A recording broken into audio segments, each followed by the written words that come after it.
Well, none of them can hide from the truth, yeah. Children have to go back to the roots, yeah.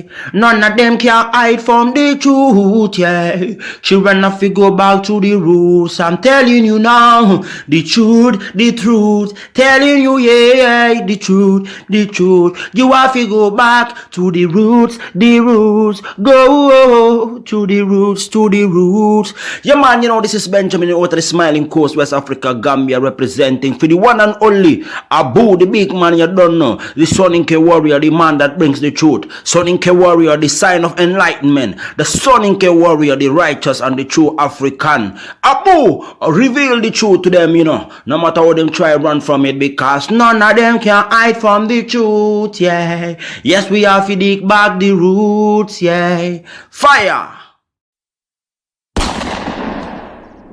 Subscribe now.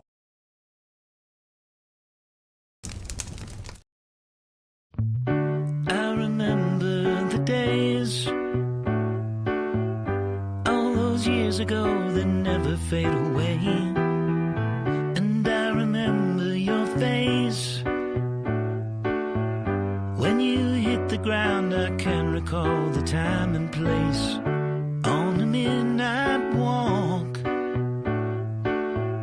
through the old streets, trying to turn back the clock to the days of old,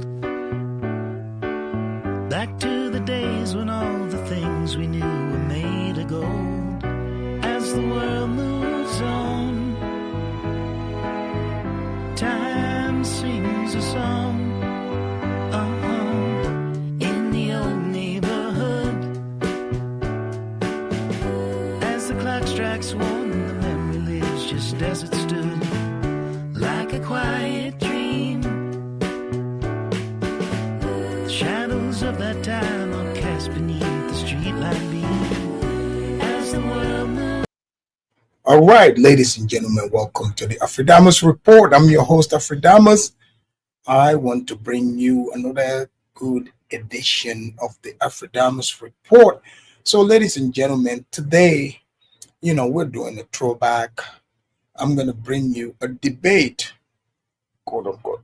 I put that in quotes, debate, because you see, it's only fair for me to bring you a conversation between the leader of FBA, this is like 7 years ago, with people he considered white supremacy, and he's making the debate based on white supremacy. This is before, you know, coming to, you know, shifting to Africans and started saying, oh yeah, these are the tellers,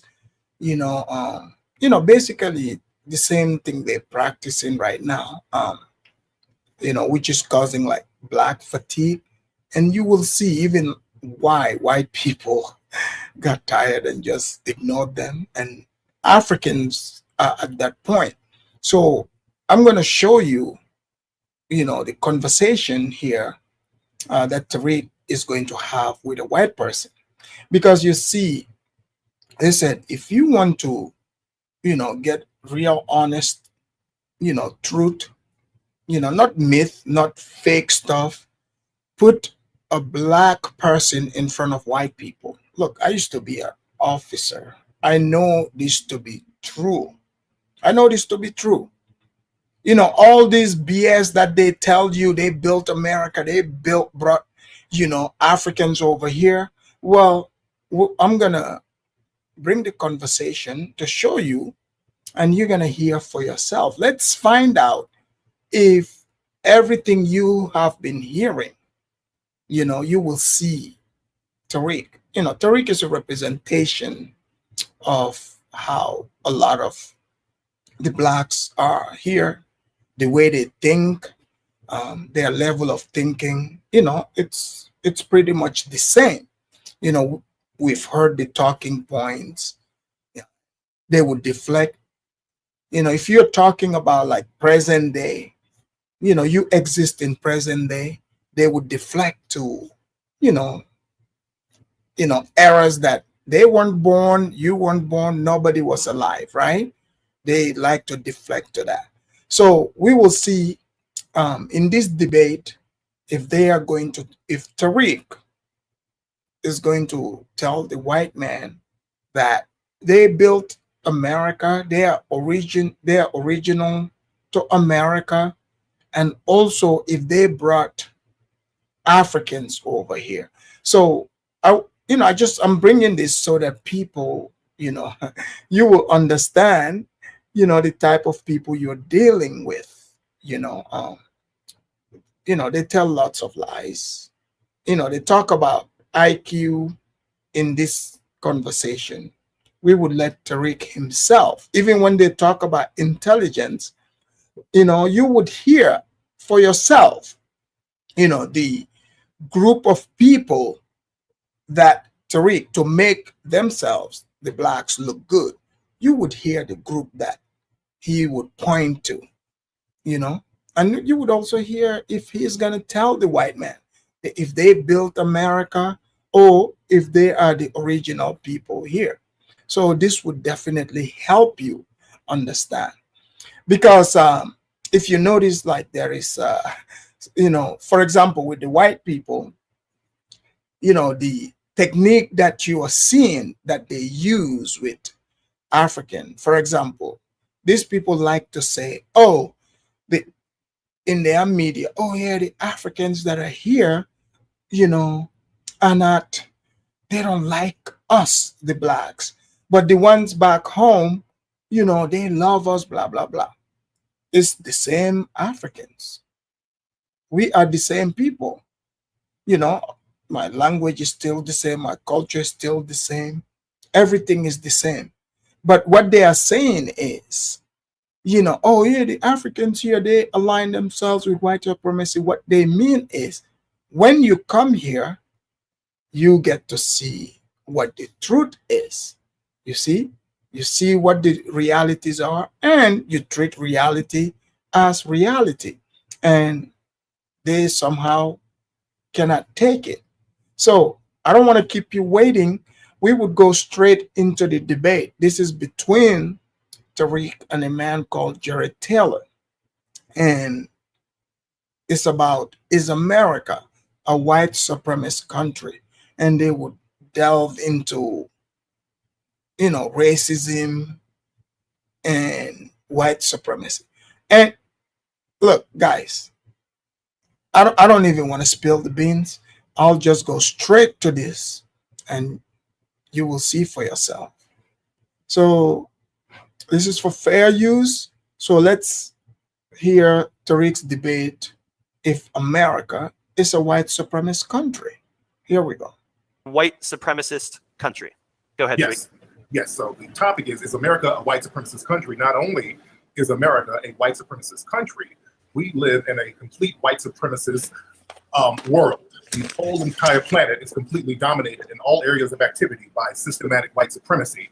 Not only is white supremacy a system, white supremacy is a religion, and I'm going to prove that on today's show. And in a religion, there has to be a God, there has to be a devil. White people who believe in white supremacy have made themselves into the gods. Black people are the devil, and there is no beginning and or end to this system of mistreatment of black people.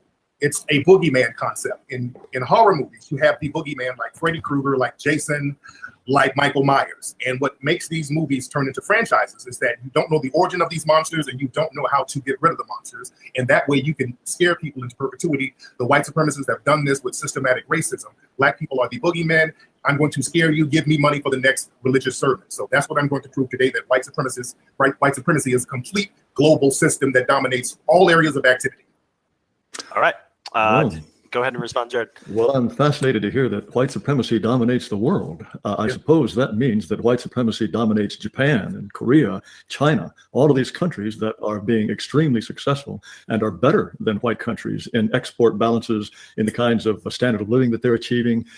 Seems to me it's a pretty ineffective white supremacy if it's permitting these non-white countries to advance faster than white countries are.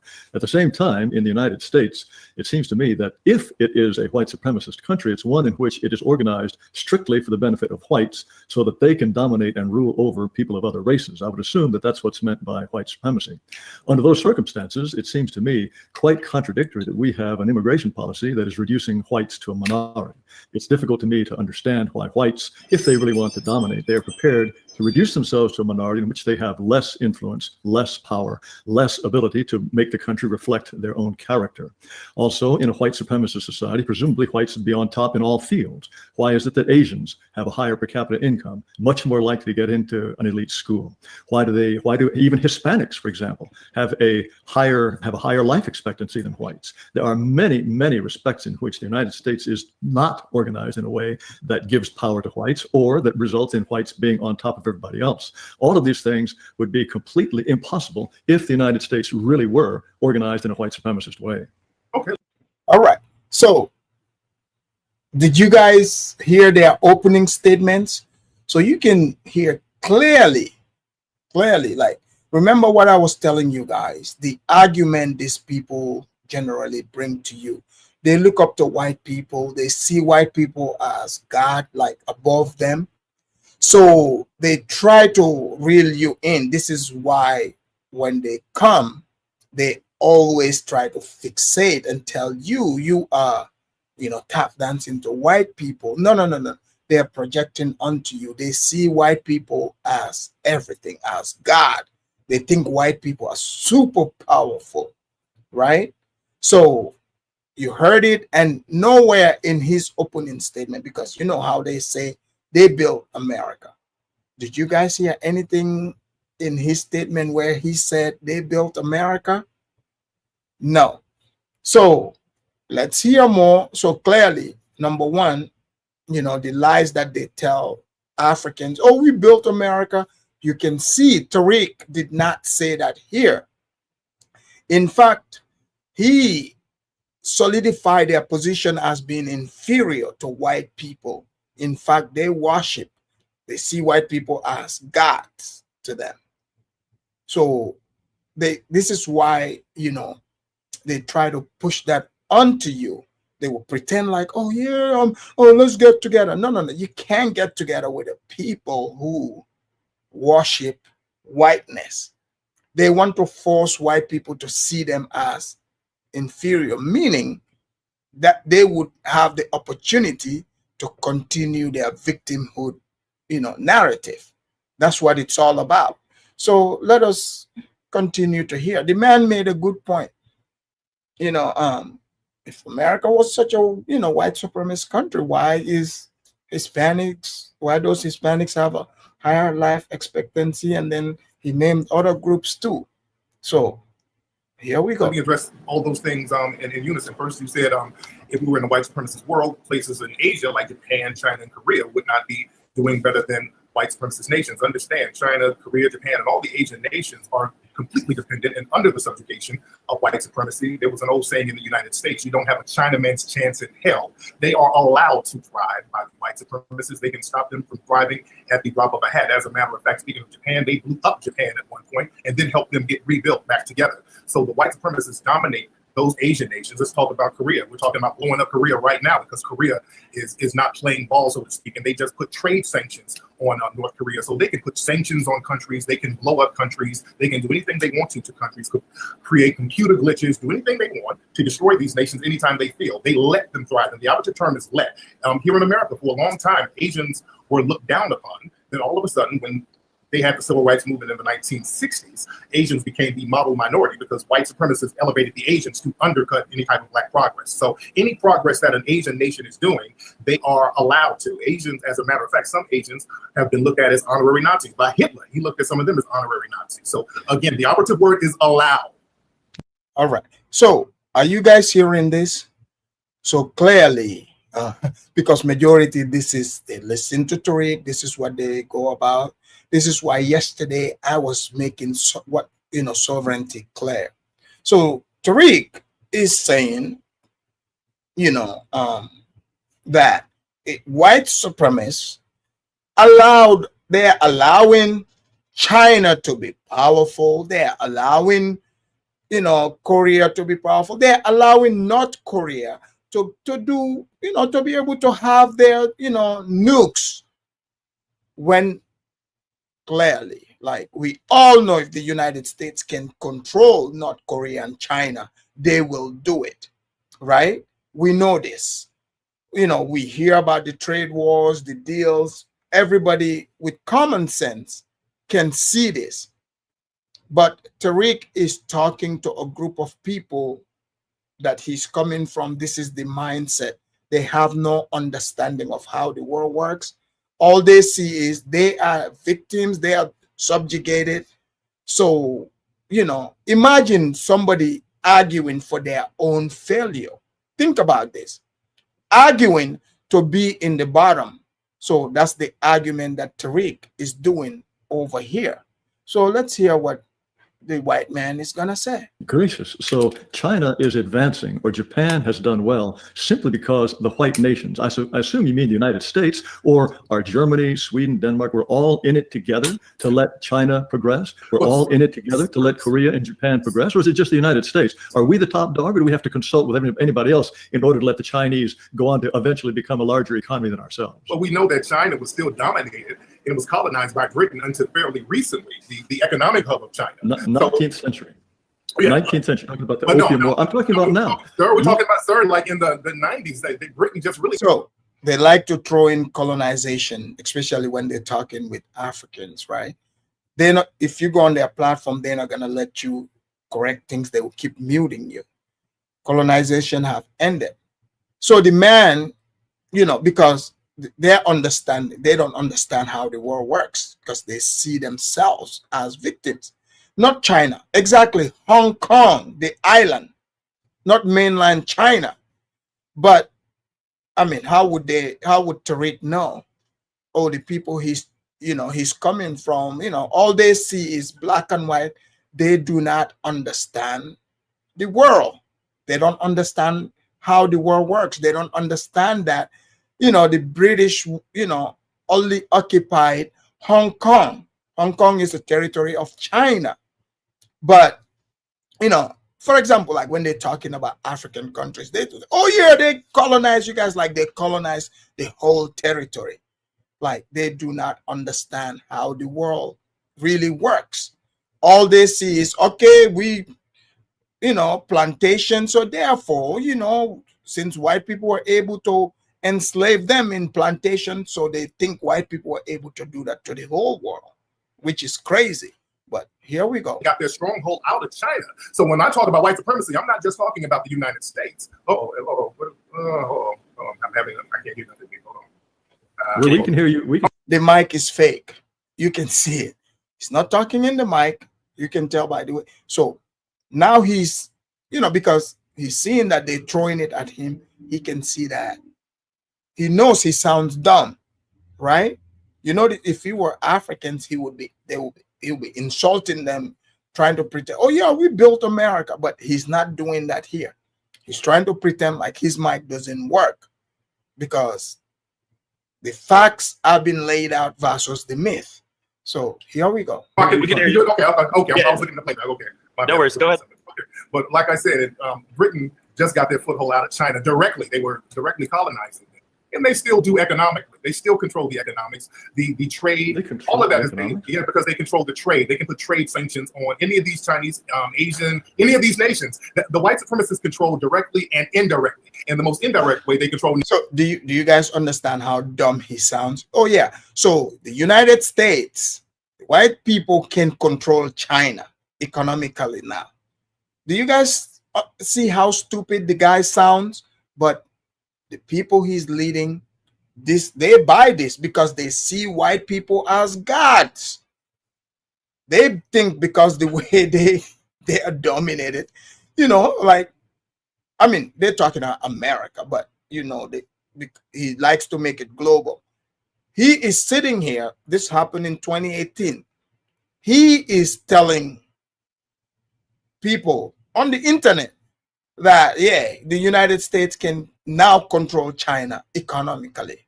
Do you guys understand the stupidity here? But here we go. Nations is through trade sanctions. They're doing that to non-white nations all over the country. Wait.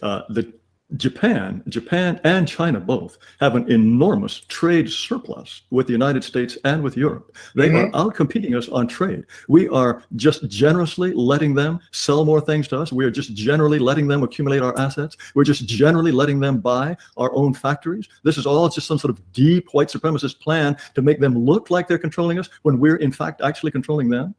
Yes, you're controlling them, and the white supremacists are getting a stronghold over there in Asian countries. This is why many of you are over there, especially you white extremists. This is why so many of you are having relationships with the Asian women. You guys are, you look at some of the big top white supremacist corporation owners, many of these guys, the Rupert Murdochs, all of these people are tied in with these Asians and Eurasians. Look at Trump. Trump has a Eurasian. So there's always been that connection. You allow them to thrive, and you can stop it anytime you want to. Really? Oh, you yeah. mean, how would the United States stop China from increasing its economy? How would we do that? Well, you can just put trade sanctions on them. You can stop them by putting trade sanctions on them, or you can just blow them up. So the guy asked him a good question. Yeah. How is the United States? How can the United States stop China from, continuing to grow and, increase, their economy, their economic wealth? So he said they can just put sanction on them. You see why people don't take these people serious?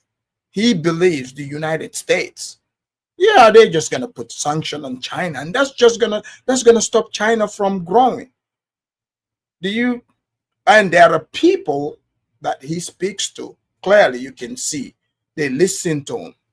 They don't understand how the world really works, because they think, they see white people as supreme to them. So yeah, the United States can just put sanction on China and it's going to stop them. How? How is it going to stop China? How? Look, we have tried to put trade sanctions on North Korea, which is a tiny, small economy, and they still don't do what we want them to do. They have continued to develop their nuclear weapons. If North Korea, which is a tiny, insignificant country, can thumb its nose at the United States and continue developing nuclear weapons, despite our telling them not to, it seems to me we have a very, very feeble white supremacist world order. No, you don't, because they're making threats against North Korea now. They're talking about blowing that place up when the economic sanctions don't work. The white supremacists will just go blow the country up. Good point. So, Tariq, you're going to sit here and tell your black people that, yeah, the United States is going to blow up North Korea. You do realize North Korea has ICBM, intercontinental ballistic missiles, that can travel, they can hit cities here in the United States. So North Korea is tiny compared to China. China supports them. DG said, Tariq, you're talking about tariffs. Those tariffs are not sanctions. Tariffs aren't sanctions, two different things. So if the United States, like he said, the white supremacists, they cannot even get North Korea to comply, how would they be able to get China, which is way bigger, way more powerful, and have more money? How can they stop them? So you see how he's laughing? Because Tariq he knows he sounds really dumb. So because his white supremacist argument is falling apart. The white supremacists have two tactics. They have deception and they have violence. And when deception doesn't work, they have no problem going in there with the jackals, the CIA, whoever, to take the people out. That's the MO of the white supremacists, and they've done that consistently throughout history. Okay, and if the Chinese don't play ball with us, if the Chinese decide that they want to take the Spratly Islands or they want to take the Senkaku Islands from somebody that we think ought to have them, then we're just going to blow them up too because we're white supremacists? Because the Chinese and many of the Asian countries are playing ball. They are playing ball. They're doing what they're told. And the minute they stop doing what they're told, like North Korea, all of a sudden we see the trade sanctions and we see the nuclear threats and we see the little rocket man talk. Well, so, I'm fascinated to learn that by trade sanctions, we can control nations that actually have a huge trade surplus with us. That would be a new one for all the economies. They have a trade surplus. So you see, imagine Tariq living in America. talking to a bunch of black people that believe him. He doesn't even know what trade surplus is. Like, he doesn't even understand that China has a trade surplus with the United States. Japan does. So you see, you know, how dumb this guy is. So this is why when some of these people come, they doing the Tariq talking points, you know, you have to understand, like, these people are remedial, like literally remedial. Like, why would you waste your time talking to them? They don't even know how the world works. They don't understand the dynamics, the country they live in. They don't even understand how it works to begin with. So yeah, so the United States will be just able to blow China up. You know, 1 billion people. They have tons of nukes as well. So the United States can just march in and blow them up. Oh, okay. Okay. With us because we allow, well, not we, the white supremacists who run the country allowed it. That's why they have a trade surplus. No, you meant, I see, because we permit them to do this, even though it means that some of our businesses go out, all of our jobs get exported to China. We must think that's a great thing. If our manufacturing jobs disappear to China, we must think that's a wonderful thing because we're stupid white supremacists. Look, a lot of the white supremacists are not that smart, but the main ones are. And I've always said this: the white supremacists are hands down the most smartest people on the planet. And smart doesn't have to do with IQ. You can be deceptively smart, and they're smart enough to use deception. No. So you said something earlier that I found quite. So you see, like I said, Tariq and all, they look up to white people. They think white people are actually God. So this is why he's sitting here in front of the world, exhibiting how people from his persuasion think about the world. It's not real. He thinks, yeah, the white people can just go and blow up China. That's what he really believes. Yeah, he thinks China, you know, progressing. It's white people letting China do this. You think white people enjoy watching China eat their lunch? Are you crazy? Fascinating. You said that at some point when the Black Civil Rights Movement was making progress, that was when white people decided to elevate the Chinese and the Japanese, elevate the Asians, and make them into a model minority, which they would not have been if we had not let them. So in effect, we tricked them into being more successful and smarter than we are, while at the same time we have tricked black people into being less successful and less smart than we are. Is that what white supremacists have done? Wait, 1 second. Wait, can you guys hear me? I'm on my end. Hold on 1 second. We can hear you fine. Yeah, we can hear you. fine. You guys see? Now he's pretending, because, you know, like, if you are talking to an idiot, you have to use the Socratic method. Do you guys see how respectful he is when he's talking to white people? He looks up to white people. You know, so you have to use this Socratic method. Throw the argument, you know, the question back to him. You know, that's what they are doing. So when you throw the question back to them, the person, then they would see how dumb they really sound. So now he wants to pretend that something is wrong with the mic. We can hear him just fine. Spellcaster, thank you for this super chat. He said, here you go, Afrodamus report. Use this donation to buy them FBA McDonald's burgers. Thank you for this super chat. I'll be sure to do that. So yeah, so Tariq knows, he clearly knows nothing about what he's talking about. He has no clue. So here we go. I'm streaming this on my thing, and they're saying there's all this static. Oh my goodness. No worries, no worries. All right, can you guys hear me? We can hear you fine. Yeah, we can hear you. Somebody's just setting hearing. Okay, I'm talking to the audience. So you notice what usually what they do. Oh, you third world country, you guys are dusty, mocking them. You notice he's not doing that with the white man, or telling them they built America. You're not hearing none of that, right? So just so you know, when they are telling you these things, these are BS. This is why I say, go tell it to the white man. Or when you talk about reparation, go talk to the white man. Like, why are you telling me? Yeah, like they're like, oh yeah, your country, Gambia, is poor. Like, as if I don't know that, right? So this is why I'm showing you this, where there is no game. No game. Because they can play that game with the white people. Because the white people got the receipts. The white people brought them over here and gave them the identity. You can't do that with daddy. So here we go. I'm trying to see if they can't hear. It sound like that. Okay. They can barely hear. Hold on 1 second. Y'all bear with me. 1 second, guys. No worries, no worries. Take your time. I want to address what Tariq was saying.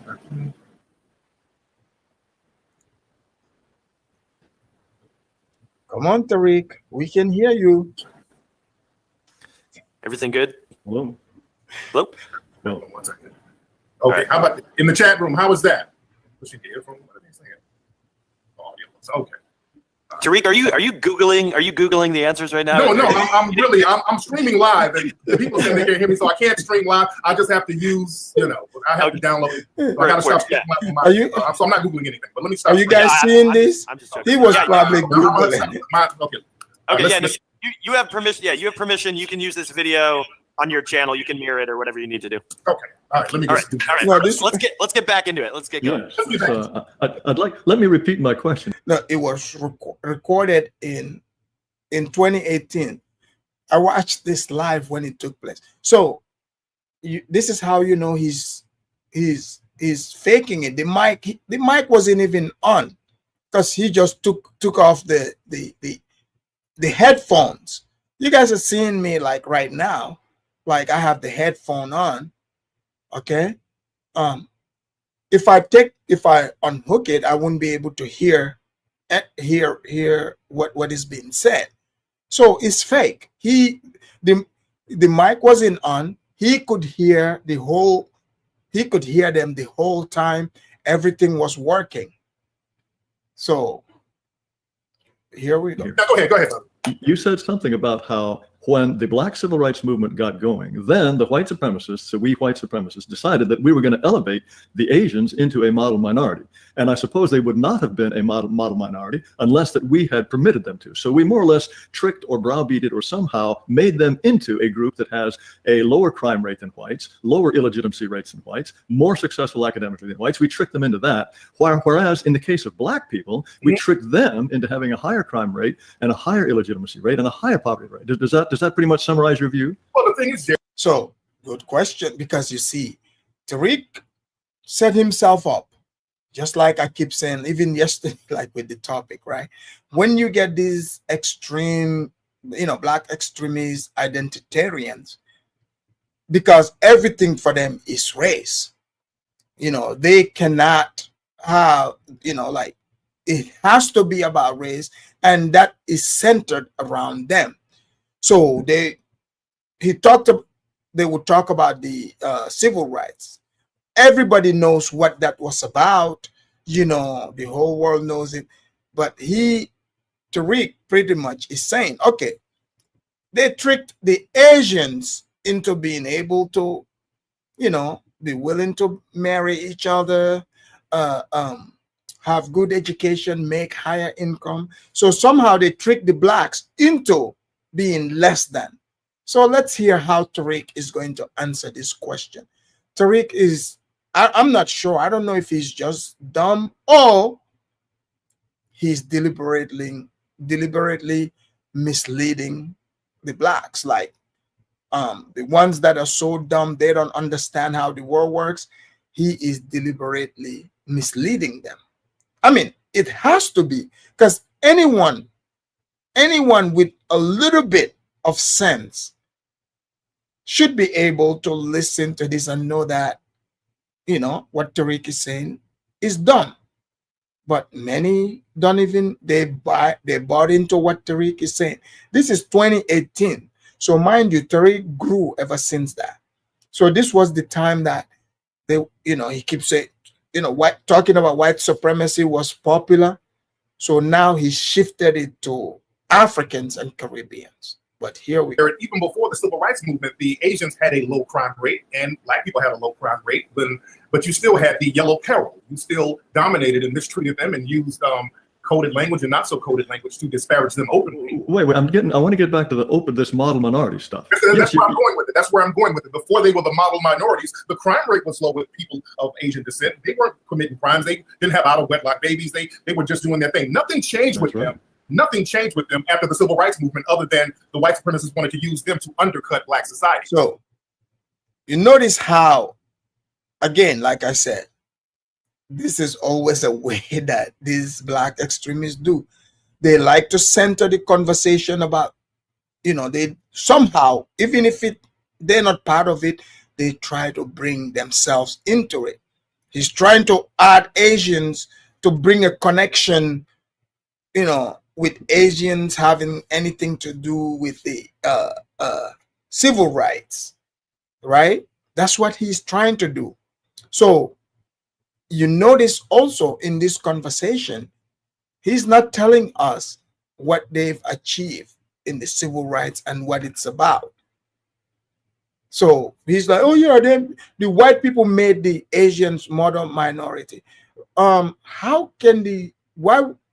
would the white people, how can they be able to dictate to the Asians how to practice their own life? I mean, don't you think if the white people can dominate the Asians economically, why wouldn't they do it? They've been doing it since, the 18th, in the mid 18th centuries or even before that. The Asians woke up and, they're not letting it happen. So it's not white people letting them. They are the ones who put a stop to it. But because Tariq likes to paint themselves as victims, so therefore he wants to bring the Asians into the victimhood bowl, saying, no, they didn't do it because they are smart, they are hardworking. No. It's because the white people let them. And then that would give him the argument about them, the blacks, being a victim of white supremacy. But here we go. Nothing changed. Well, but then we use them to undercut black society, but in a way that in effect undercuts white society, because Asians are now, they have a higher income than whites, more likely to get into elite schools, and they have, as I say, less likely to be in jail. In other words, we have created a model minority that is even more successful than the white supremacists. Again, this sounds like very stupid white supremacy to me. That's not true. They're not more successful than the white supremacists. Not more successful. They're not more successful at all. Look at all the major corporations in America. Who owns they are who's running law enforcement? They don't run all the major corporations. The Japanese are allowed to do anything they're allowed to do. The white supremacists allow them to. They're not successful or more successful as people who believe in white supremacy, because the people who believe in white supremacy still control the resources.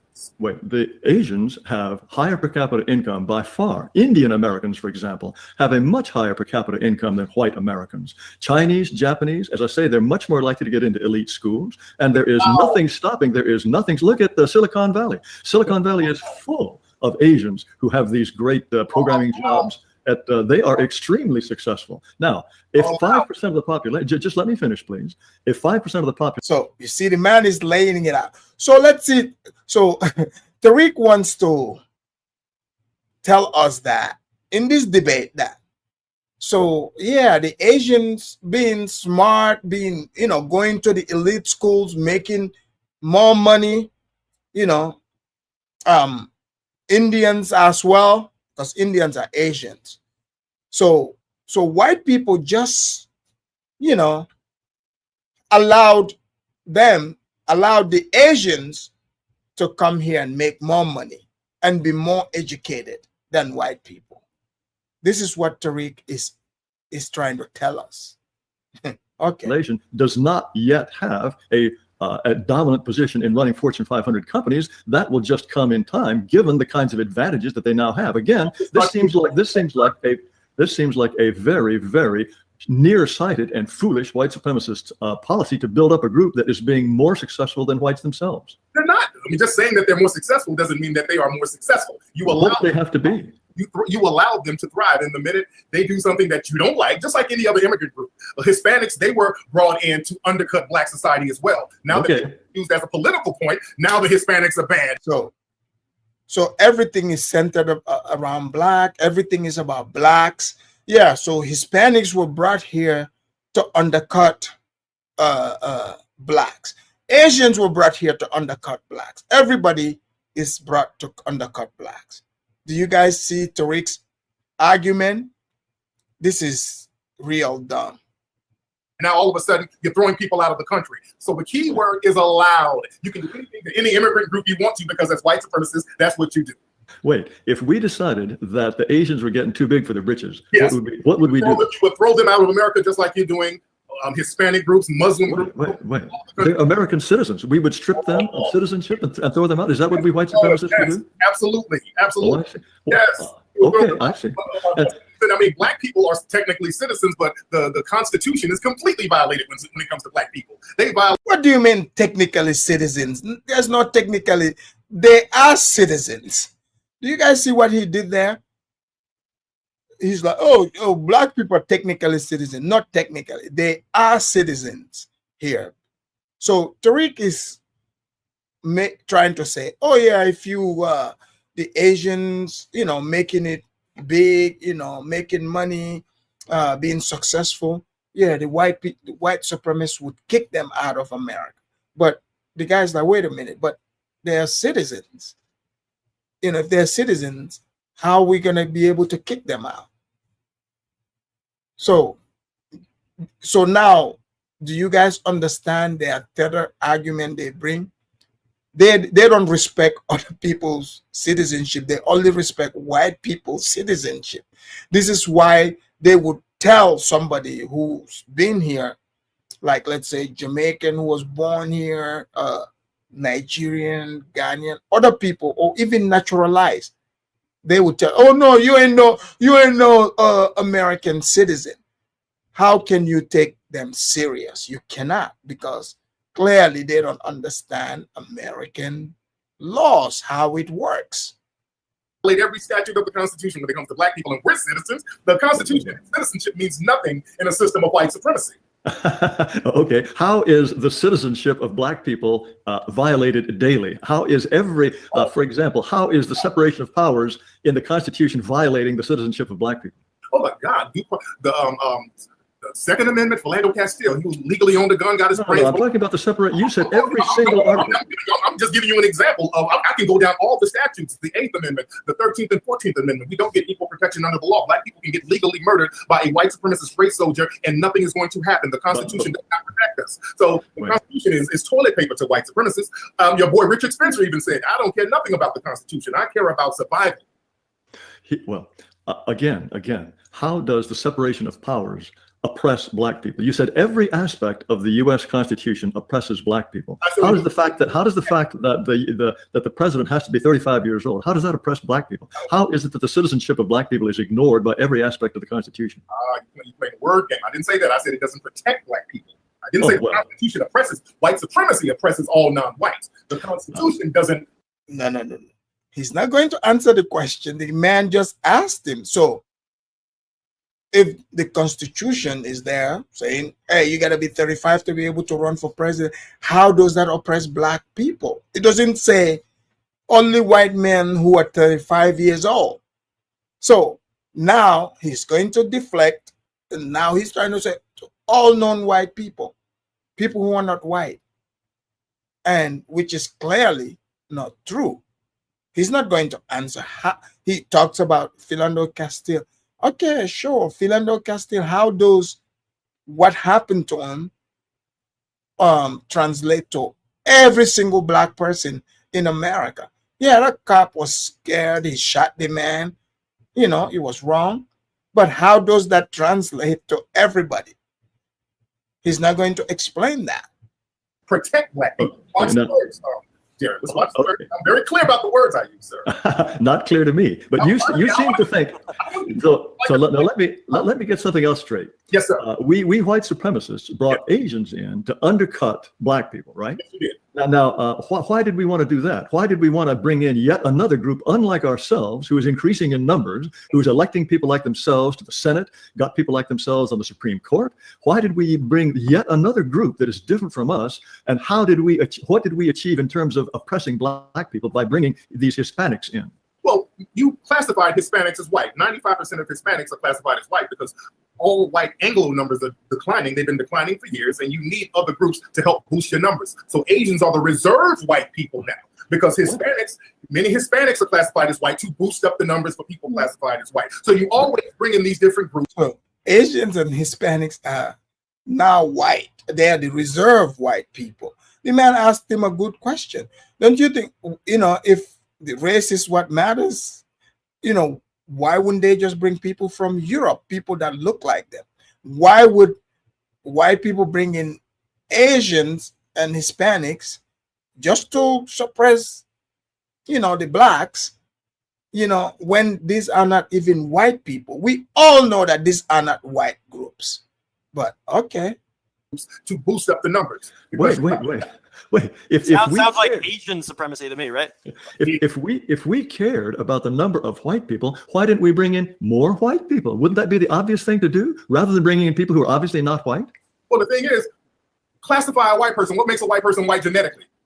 That's very easy to look. Just look at the DNA. The DNA of white people says that they are from Europe. The DNA of most Hispanics says that they are largely from Latin America. They're Amerindians. No, white people, I don't think you have any difficulty distinguishing a white person from an American Indian, do you? White people are obviously white. Well, and if we wanted more white Irish people, weren't considered white when they first came over. The Irish weren't considered white until the late 1800s. So I just want to know what this white thing is. And you said it's from Europe, so it contradicts.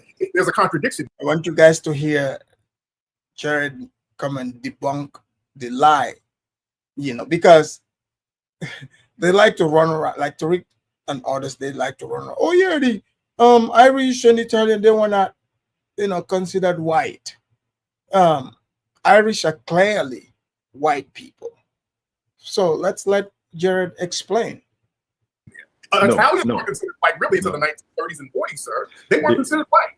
So the idea that Irish were not considered white is a silly myth that has been circulated by people who said, no, let me finish. Wait, no. Let me finish. White, we're not white. Okay. Mr. Nasheed, let me finish. Go ahead, Jerry. Okay. The British hated and despised the Irish for a whole host of reasons, one being colonialism, one being the fact that they were Catholic. They did not like them and they did not want them coming into the United States, but no one would ever have suggested that they were some race other than white. Yes. The idea that some kind of magic, they suddenly became white. Would say that the Irish were Simian. They would say that they were an ape-like race. If you look up Simian Irish, you would see Irish looking like monkeys. They would say they were a whole other species. Look at the Notre Dame logo. It's a fighting Irish who has a simian-like face. They've always had that negative stereotype of the Irish. They were allowed to be white later on, just like the Italians were allowed to be white later on. And so you're telling me that pretty soon the Asians are going to be allowed to be white if it suits us. Sir, according to the white supremacists, they determine who gets to be white and non-white. Asians weren't considered white. The Greek weren't considered white. So according to Tariq, being white is not lineage, is not DNA. Does it mean you're from Europe? The white people can't even declare me white. Do you guys see how dumb this guy sound?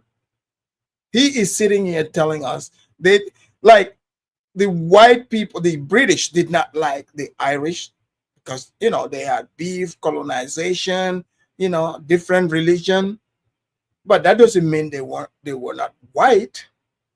Are you going to say, like, between the Hutus and the Tutsis, do you think those people went at it with each other because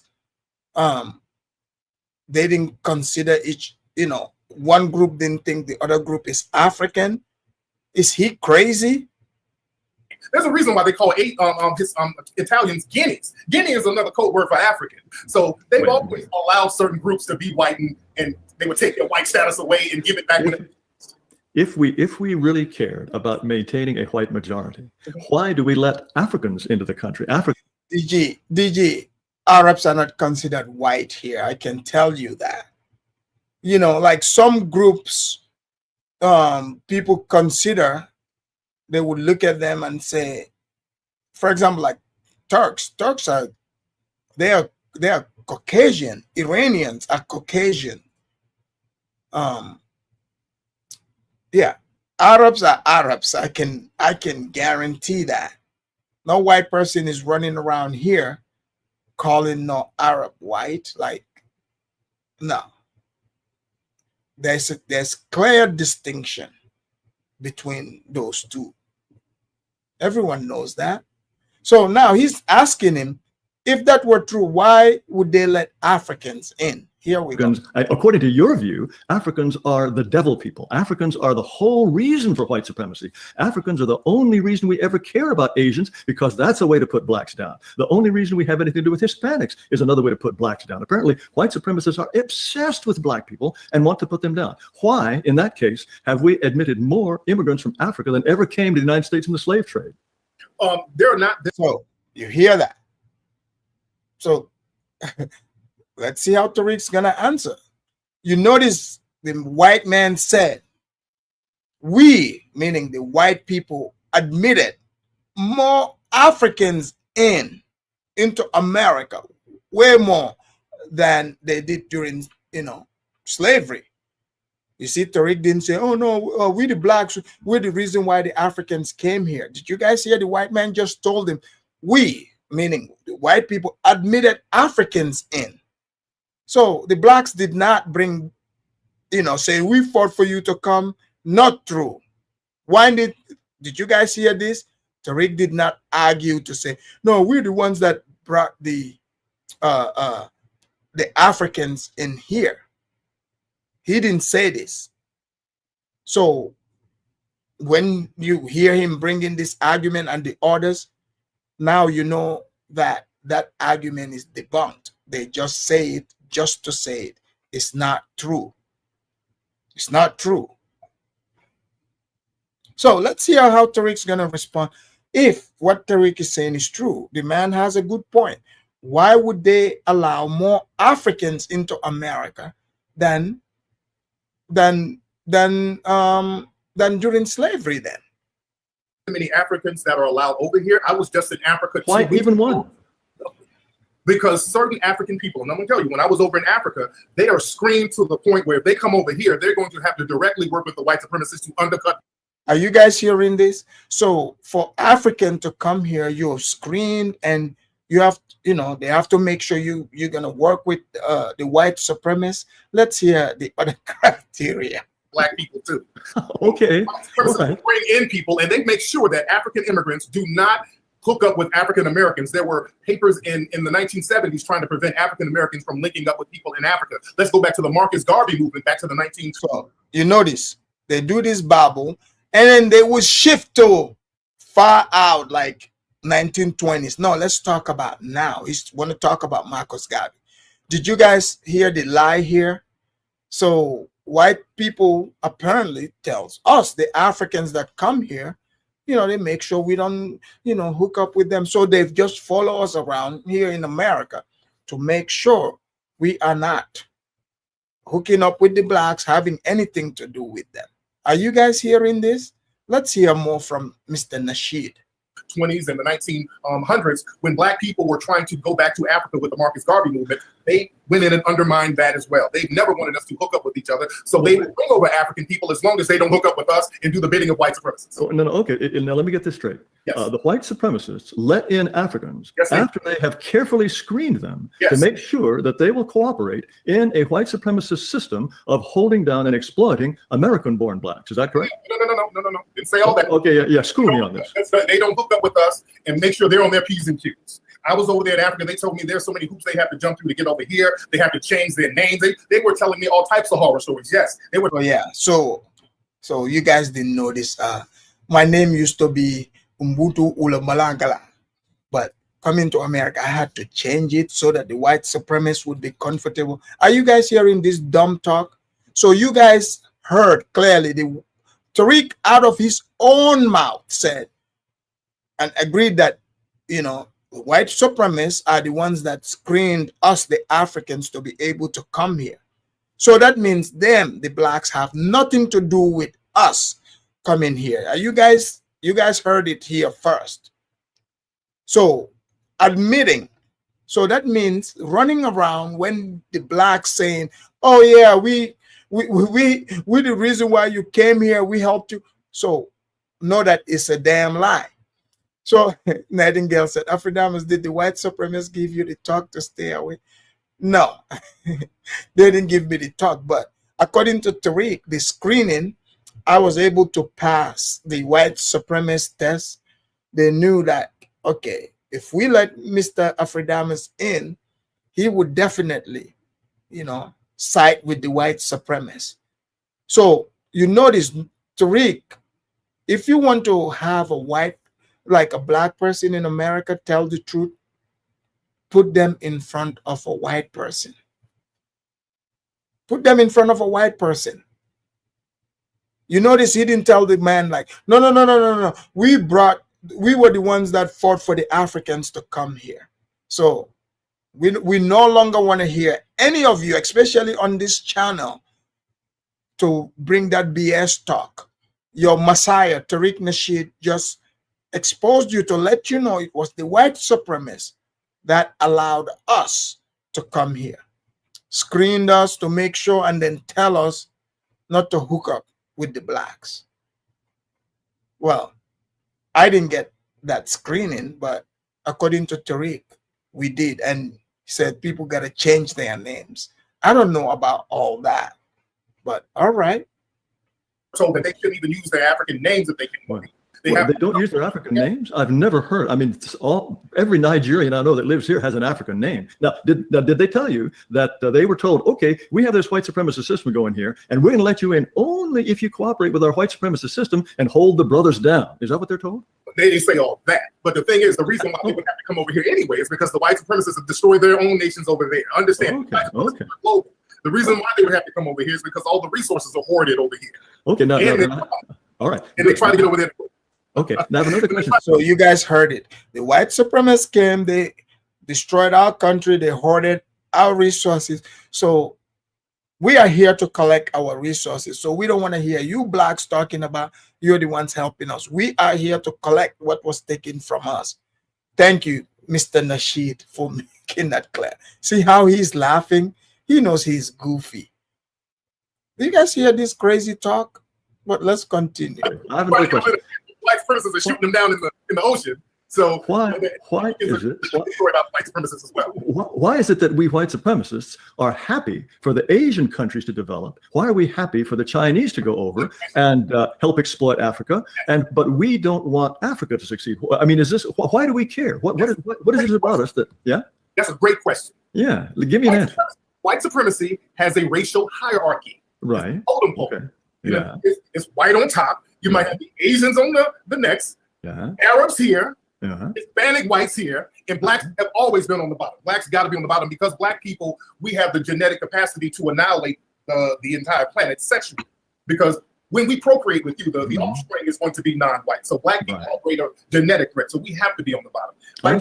So you heard it. Tariq just sat on the internet to say blacks are at the bottom. And because white people are afraid, about being, dominated by blacks through sex. So everybody, the Chinese, is through education, economics. So the only way the blacks can dominate, is through sex. I mean, guys, you heard it from Tariq's own mouth. Yeah. The only way they can dominate whites is through sex. Okay.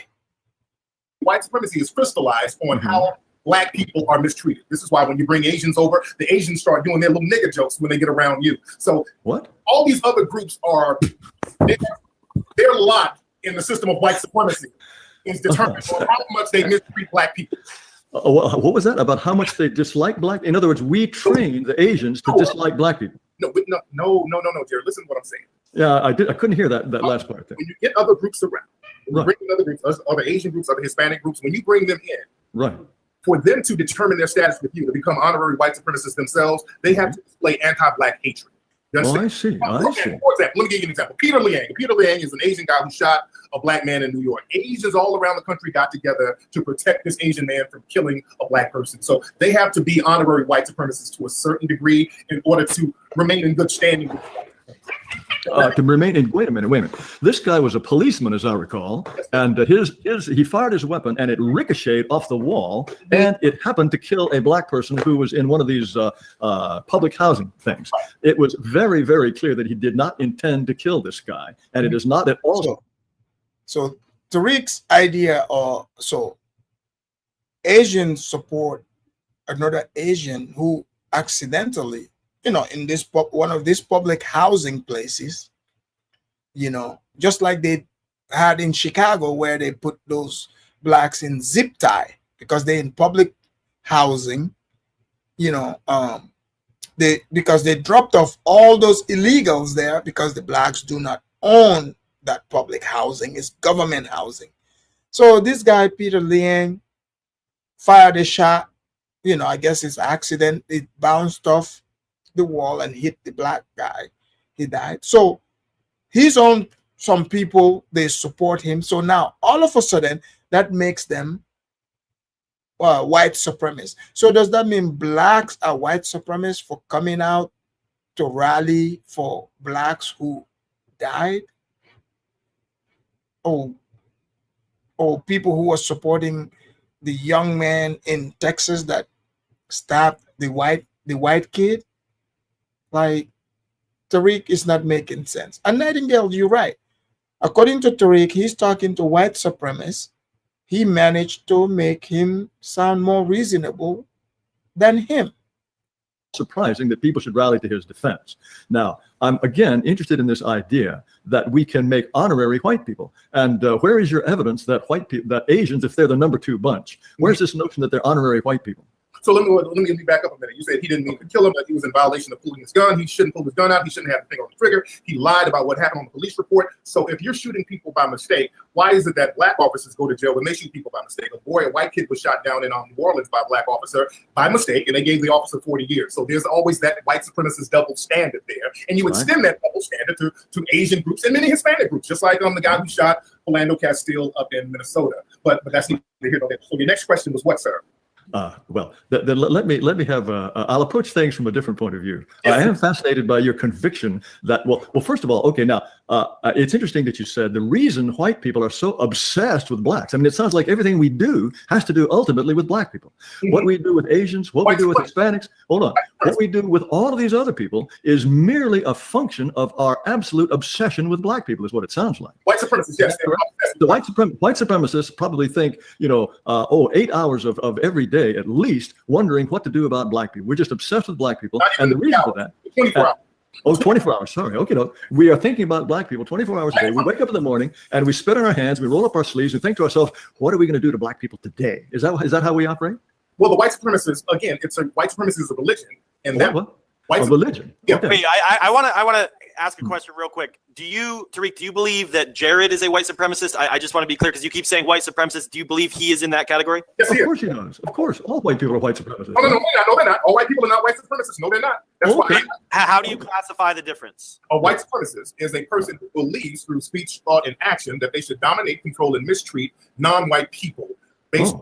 That's what a white supremacist is. And all white people are not like that. That's not true. That's why I don't say the white man and white people are that. No, white supremacists think like that. Okay, now who are they specifically then? Who believe that we should dominate, control, and mistreat black people? Well, the thing is, the white supremacists used to be open about who they were, but now they're not open. They have to codify their language. Tariq is not very smart. He keeps destroying his own argument. Because if he's saying white supremacists, he's giving them all these powers. Why would they need to, hide being white supremacists? This makes no sense, but let's hear the response. So we don't know who white supremacists are. So now I use the term suspected white supremacists if I'm not sure a person is white supremacist or not, because there's no match to the list of white supremacists. Okay, then how come we got into a situation where white people can't be open about it? That sounds like another failure of white supremacy. No, white people can be very open about systematic white supremacy. They are open about it. But who's not? Wait, you just said they're not open. You just said we have to call them suspected white supremacists. For a long time, they couldn't be open about it because they had to codify the language. Now that we have Trump in office, people are becoming more open about white supremacy now, this day and age, right now, 2018. They are now. Who, for example, who is an open white supremacist now? Well, you're an open white supremacist, Richard Spencer. No, wait. I have no desire to dominate or mistreat anybody. Who do you think I want to mistreat? Do you think I want to mistreat you? But yeah, you kind of justify that, Tariq. And I don't justify it at all. I don't want anybody mistreated. But you say that black people have an inferior IQ. And if we have an inferior IQ, you must have a superior IQ. So that, by definition, is white supremacy, right? Wait. So if you just proved the man time and time again displaying low IQ. So if somebody recognizes that, does that mean they want to mistreat you? But let's hear this part. Wait, no, not at all. You said it means to dominate and mistreat. Those things are very important. I don't want to dominate or mistreat anyone of any race. But you justify it. I just pointed out. I'm not justifying it at all. I'm entirely opposed to it. That's mistreating people based on race. You just justified Peter Liang killing somebody who was black. You made an excuse for murder. And that's justifying mistreatment, sir. Finding ways to justify mistreating black people, that's white supremacy. You can it ultimately ends up mistreating black people, and there's always a justification for it, sir. Wait. Yes, he did say white supremacists are the smartest people in the world. Tariq did say that. So Tariq is just babbling. He's not making any sense. So if someone thinks you have a lower IQ than them, does that mean they want to mistreat you? No, they just recognized it. That's all. That doesn't mean they want to mistreat you. I mean, you have higher IQ than innocent animals. Does that mean you want to mistreat them? No. If I look at the evidence and I conclude that black people, on average, have an IQ that is lower than that of white people, and I think the evidence for this is overwhelming. And if I say this in public, I become a pariah. Charles Murray, who has written about this, cannot speak on a college campus without being shouted down by white people. Right. Now, all of those people on the campus, are they secret white supremacists and they secretly support Charles Murray, or are they really opposed to the idea of Charles Murray, and that's why they shout him down? There are many people who are opposed to Murray, but there are many people who support him.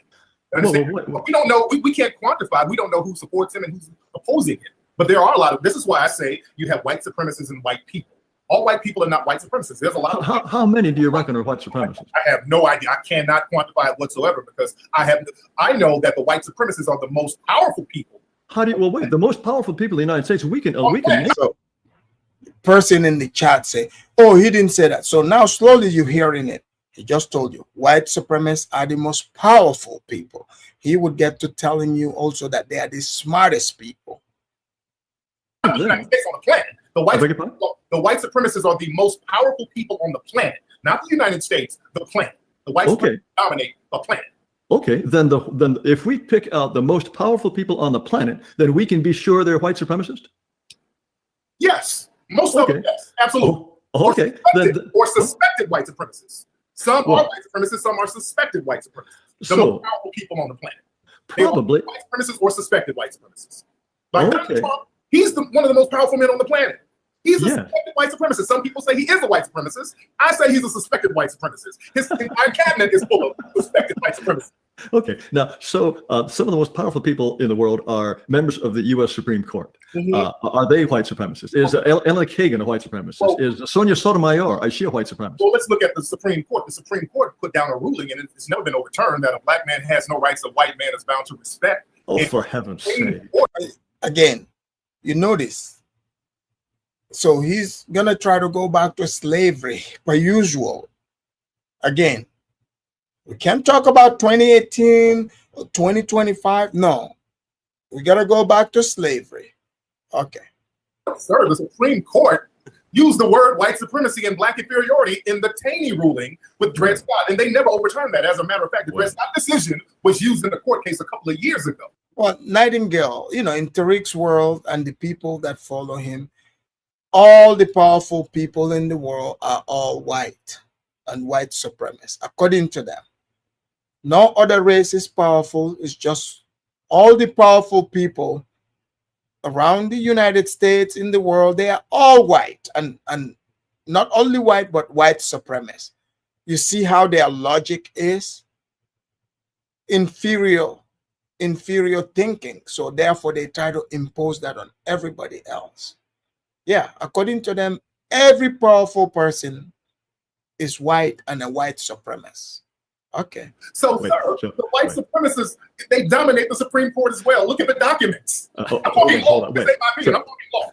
So you're telling me that a black person has no rights that a white person is bound to respect? Is that what you believe? According to evidence and according to the Supreme Court ruling in the Dred Scott decision. But, okay, well, hold on. So if I walk into your house and I put a gun to your head and I say, I like the look of that chair you're sitting in, I like the look of that microphone, and I walk out with that, and you call the police are going to say, whoops, sorry, a black man has no property rights that a white man is bound to respect, and so I'll walk away free. Sir, you can come in and shoot me and kill me. And if you have a good enough lie, you can walk away scot-free. Look at George Zimmerman. Wait, why should I have to lie? So, exactly. So Tariq is trying to say, the man gave him a good point. If the man walks up into his house, put a gun to his head and takes his mic and chair, and Tariq calls the cops. So the man is saying, so the cops are just going to be like, oh yeah, oops, it's just a white supremacist lie. Or if you lie, but if he's a white supremacist, why would he need to lie?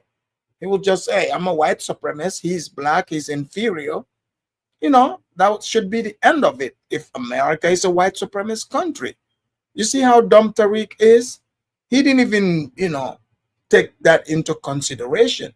He just like opening his mouth. White supremacists, look, if you have no rights that I'm bound to respect, why do I even have to lie? Why can't I say, hey, I just shot the guy because I felt like it? Well, they have done that. Well, that's what George Zimmerman did. Wait, you really believe that? You really believe that? Then he had to build a cockamamie story that he was beaten within inches of his life. So you got to get the lie looking good. Wasn't George Zimmerman? Philip, let's be real. Breonna Taylor was with a drug dealer. Like you guys leave out a lot of stuff. She was with a drug dealer. They were in a shootout. Like she put herself in danger. It's not like, she was just like in this nice suburb, nothing wrong. No, let's lay it all out. We all know, the person she was with, the lifestyle, these people are engaged in. We all read and watched the news. I read the files. If the boyfriend, wasn't, didn't engage in a shootout with the police, that wouldn't happen. So let's not even pretend. Zimmerman Hispanic though? I don't think he was even white. Oh, come on, he was an honorary white man. Honorary white man. Honorary. He's Yes. white. Anybody who attacks a black person is an honorary white man. Right? Come on, that's what it boils down to. A policeman, a black policeman who shoots a black person is honorary white man. That's another deception tactic. That's a deception tactic where you temporarily deny whiteness. All of a sudden, he's not white no more. I'm not white. I'm Jewish. I'm not white. I'm American. Yeah, but Judge Zimmerman is not white. Come on, he's Hispanic. But all right. Not white. I'm Hispanic. Okay. So go ahead. So Mr. Rashid, in your view, what George Zimmerman did was he said to himself, look at that black guy. I think I'm going to follow him and shoot him. And that was the long and the short. And he knew that he would be protected. That's exactly what he did. He knew he would be protected, and he was protected. He knew that the community, the court system was going to look out for him. White supremacists understand the mindset of other white supremacists, and they understand the code that other white supremacists are on. Well, let's get back to the Supreme Court. Now, if it really was the case that no black person has any kind of right that a white person is bound to respect, we would be living in a completely, utterly different world. And I think you must be able to imagine that that's the case. And that's facts. If we were living in a world in the United States where a black person has, white people don't have to respect, a black person's right. They don't have any right. The man's correct. The way blacks are acting wouldn't be acting like that. The whites would clean it up pretty quick. So Tariq, he's not making sense. What different world will we be living in if that were the case? Wait, if that really were the case, a white person could kill any black person anytime with complete impunity, and we know that happens. What are you talking about? That happens on a regular basis. That happens all the time. Wait. You're telling no. Look, if in other words, if I decide that I don't like Barack Obama, he's a black man, I'm a white man, and I track him down and I shoot him, I'm just going to say, hey, I'm white, he was black, bye, and the police will let me walk free. Well, that's the president. So What? there's an exception. He was the president, so there's an exception to that. You just can't shoot a former president. Yeah, but Tariq, why would that be an exception? He's black. If the law, I mean, it's law. If white people don't have to respect any right of a black person, it should apply to him too. So, yeah, Tariq, you're not making sense. Because Okay, how about a former governor, Doug Wilder, governor of Virginia? Can I shoot him? well, the thing is, we're not Or a talking black about- policeman? A black policeman? Why not? Well, you can't. There have been black people who are off duty who've been killed before. Wait. Why not in uniform? But the thing is, especially if you become what I call a race soldier, I won't even call them police officers. If you become a police officer and you believe in white supremacy, which the FBI said law enforcement has been infiltrated by white supremacists, they can kill a black person with impunity. And I see. And they do it all the time, right? There's a They do it system all to the time. protect them. The court system is going to protect them. The jury system is going to protect them. The prosecution is going to protect them. That's a reality, and that's always been a reality. There's nothing new about that. Nothing new about that. Okay, now what if I'm a mere honorary white man? If I'm an Asian, can I kill a black person with impunity too, or do I have to be white? Not if you're an honorary or Asian, and also we're talking about a lot of just hypothetical situations. Well, but you're telling me that you have no rights that I'm bound to respect. Norm. I'm talking about the norm. Now, The norm. you might find an exception every blue moon. For example, you can't find too many white officers who've been put in jail for killing a black person. It's like one every 20 years. So the exception doesn't negate the rule, Mr. Taylor. You know that. Just like for example, a lot of African immigrants. You spoke about Nigerian immigrants. Do you know what we're talking about IQ? Nigerian immigrants, they come over here and academically outperform whites and Asians. They do much better than Asians. So that kind of throws. So, you guys notice when it comes to the intelligence, he had to point to Nigerians. You see this? Why isn't he using his FBA people saying they outperforming the Asians? He had to use the Nigerian immigrants. So this is in 2018, before they spiraled into transforming their hate from whites to Africans. Why didn't he use that to say, oh yeah, we FBAs, we run in circles? He has, before they started hating on Nigerians and others, he had to pat himself on the back about the smart Nigerians. So let's hear this. The whole IQ thing out the window. We're talking about race IQ. Well, but why does a white supremacist society permit such a thing? Well, you can't really do anything. What's going on in that person's mind? A person is smart. They're smart. But Well, that's why I say you gotta, if you want to hear, black person like him tell the truth, put them in front of a white person. Why didn't he point to FBA people being smart? He had to big up the Nigerians because those are the ones doing it, and other Africans.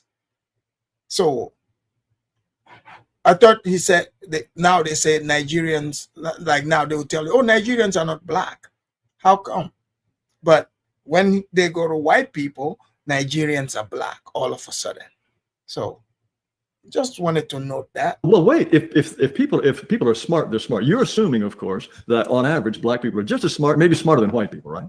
not maybe smarter, but we have the same level of intelligence, of course. Okay, of course. All right, it goes without saying. No, are you saying we don't have the same level of intelligence as whites?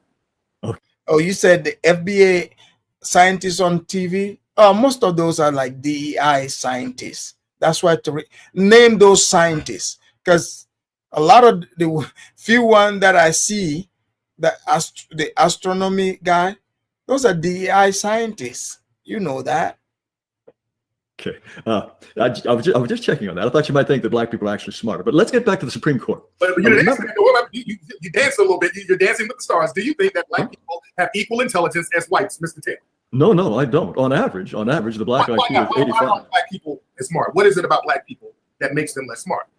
Oh, well, there are all kinds of things that go into what is called intelligence. The structure of the brain, the way the gray matter and the white matter interact, the rapidity of signals transmitted on neurons. We don't really know in 100% the biological underpinnings of intelligence. But I think the evidence is overwhelming that East Asians, on average, are somewhat more intelligent than whites, and whites more intelligent than blacks. But aside, I know you're not going to agree on that. You're not even interested in evidence. Let me unpack that, because if black people are less intelligent, why the need for systematic deprivation? Why would the white supremacists do things like not allow black people to read, make it illegal for black people to read, which is what happened here in the United States for a long time? Why would they do that for people who are already less? Yeah, but Tariq, if you're intelligent, no one can stop you, you know, from, you know, being intelligent. So, you know, like, oh, you know, we're stopped. No, that's slavery. Slaves everywhere around the world. As nobody, you know, the people that own them are not gonna let them read. That's just common sense, because they would be aware and fight for their rights. But we're not in slavery. Like today, who's stopping blacks from reading? Why aren't more and more blacks, you know, knowing how to read then? Intelligent. We're talking about the United States today. You're saying the United States today is a white supremacist society. I do not deny. I do not deny that in the past the United States could be described as white supremacist. But let's get back to the Supreme Court. But you didn't answer the question. That's a very valid question. If we were, and they were saying the same thing you're saying back then, back in the 1800s, the 1900s, they would say the same thing, that black people, our IQs are just not high. We're not as intelligent. Thomas Jefferson, he wrote a whole book, Letters from the State of Virginia, about how our— Yeah, well, Tariq, I mean, you're proving his point in this conversation. Like, you're not showing that, you're not disproving his point by the way you reason, the way, you know, you lay things out. You are proving the man's point. If you are the marker for what black person is, then it would be fair for one to say black people are not smart. That's just a fact. That's what you were just proving here. Our IQs, not our IQ, but how our intelligence level was just so low. But at the same time, black people were not allowed to read. So why would you not allow people to read and make it a crime if they were already less intelligent? I'm trying to understand. First of all, Letters from the State of Virginia, it has only a few little remarks about blacks. It's about the state of Virginia. I mean, I realize that you think that white people are obsessed with by black people, and that's all they ever think about 24 hours a day. You know, that book was the foundation of modern white supremacy ideology. You know that. Oh, okay. No, I don't in fact know that. But Letters from the State of Virginia covers a lot. Go on and on about how superior black people were. Look, there are just a few passages in that book about black people. And how inferior we were in that book. In those few passages, he was talking about how inferior we were. He thought that blacks on average were less intelligent than whites. Now, nobody ever pretended. No one ever pretended that there were not some blacks who could read. No one ever suspected otherwise. He knew about, Thomas Jefferson knew about blacks who could read as well. No one ever doubted that they could read. Why is it illegal for black people to read if we're just so less intelligent? Well, the whole idea, in those states and at those times in which it was illegal. Now, don't forget, slavery was an extremely variegated thing. Any generalization about slavery is likely to be completely wrong, because it was so different depending on the time, so different depending on the place. There were, in some circumstances, laws against teaching slaves how to read, not blacks in general, but slaves how to read, because it was thought that that might contribute to some sort of slave revolt or some attempt to gain freedom. But let's set that aside. I like to talk about the United States today. Let me correct you though, because even after slavery, during the Jim Crow era, it was you had white supremacists monitoring black people so they wouldn't read in public as well. So reading was something that was looked down upon with black people even after slavery. But Tariq, what about today? Today, I mean, like Tariq and others, they always want to take blacks back to slavery. What about today? And when black people started to get their own schools and their own communities, they were torn down and burned down by the white supremacists. But go ahead, brother. Well, I'd like to hear examples of schools that were burned down by white supremacists, because after all, even Oklahoma in 1921, Wilmington in the 1800s, Rosewood, I can just list those on and on. But go ahead. Those were race riots. In any case, now back to the Supreme Court. You may recall that when Sonia Sotomayor, now in your view, she may be an honorary white for all I know, but when she was appointed to the Supreme Court by Barack Obama, she said that, well, it was pointed out that she had said that she thought that a wise Latina woman would be a better justice than a white man. This is well known about her. And when she came up for confirmation, the Senate, of course, was overwhelmingly white. Now, why would a white supremacist Senate? It's a good point. Sonia Sotomayor, who's Hispanic, did say that, you know, Hispanic women would do, you know, she's saying naturally smarter than whites. So this guy is asking the question, why would white people, vote for her, nominate her? Let's hear it. And surely some of those people must be white supremacists and not just suspected white supremacists, because they're powerful. They're senators. And you said the most powerful people in the world, presumably including the premier of China, are white supremacists. So there must have been some white supremacists there. Why would they confirm a woman who says that a Latina woman will make a better judge than a white man? Isn't that a grave insult to white supremacy? No, because most Latinos okay. are still white and they just have different ethnic backgrounds. See, ethnicity and race are two different things. She's still classified as white. That woman is still white. She just has a different ethnic background, sir. I don't think that Yeah, but if she were white, why would she make the distinction? Tariq is not smart at all. Latinos, 95% of them are classified as white. No. Well, I'm not making that up. Right now, hold on. I might not say so narrative, which is just more white supremacy. Okay. So when she says something insulting to white people, she's talking about Latinos as opposed to white men. She is making a distinction between a Latina woman and a white man. And so let me finish. He's white. Please let me finish. So she is drawing a distinction. She says, I'm Latina, you guys are white, and I'm going to make a better judge than you. And all those white supremacist senators, they said, oh, we'll let that pass because she's really white just like us. Was that what they thought? Yes, absolutely. Okay. Thank you. We can move on. That's all I needed to hear. They have Clarence Thomas on the Supreme Court. Is he a white supremacist? He's a mascot for white supremacy. Is he a white supremacist? No, you cannot be a black white supremacist. But he's powerful. He's a Supreme Court judge. You guys see how dumb Tariq is? So Sotomayor. So according to Tariq, anybody whose skin is lighter than black, then that's white. So he himself brought, Clarence Thomas.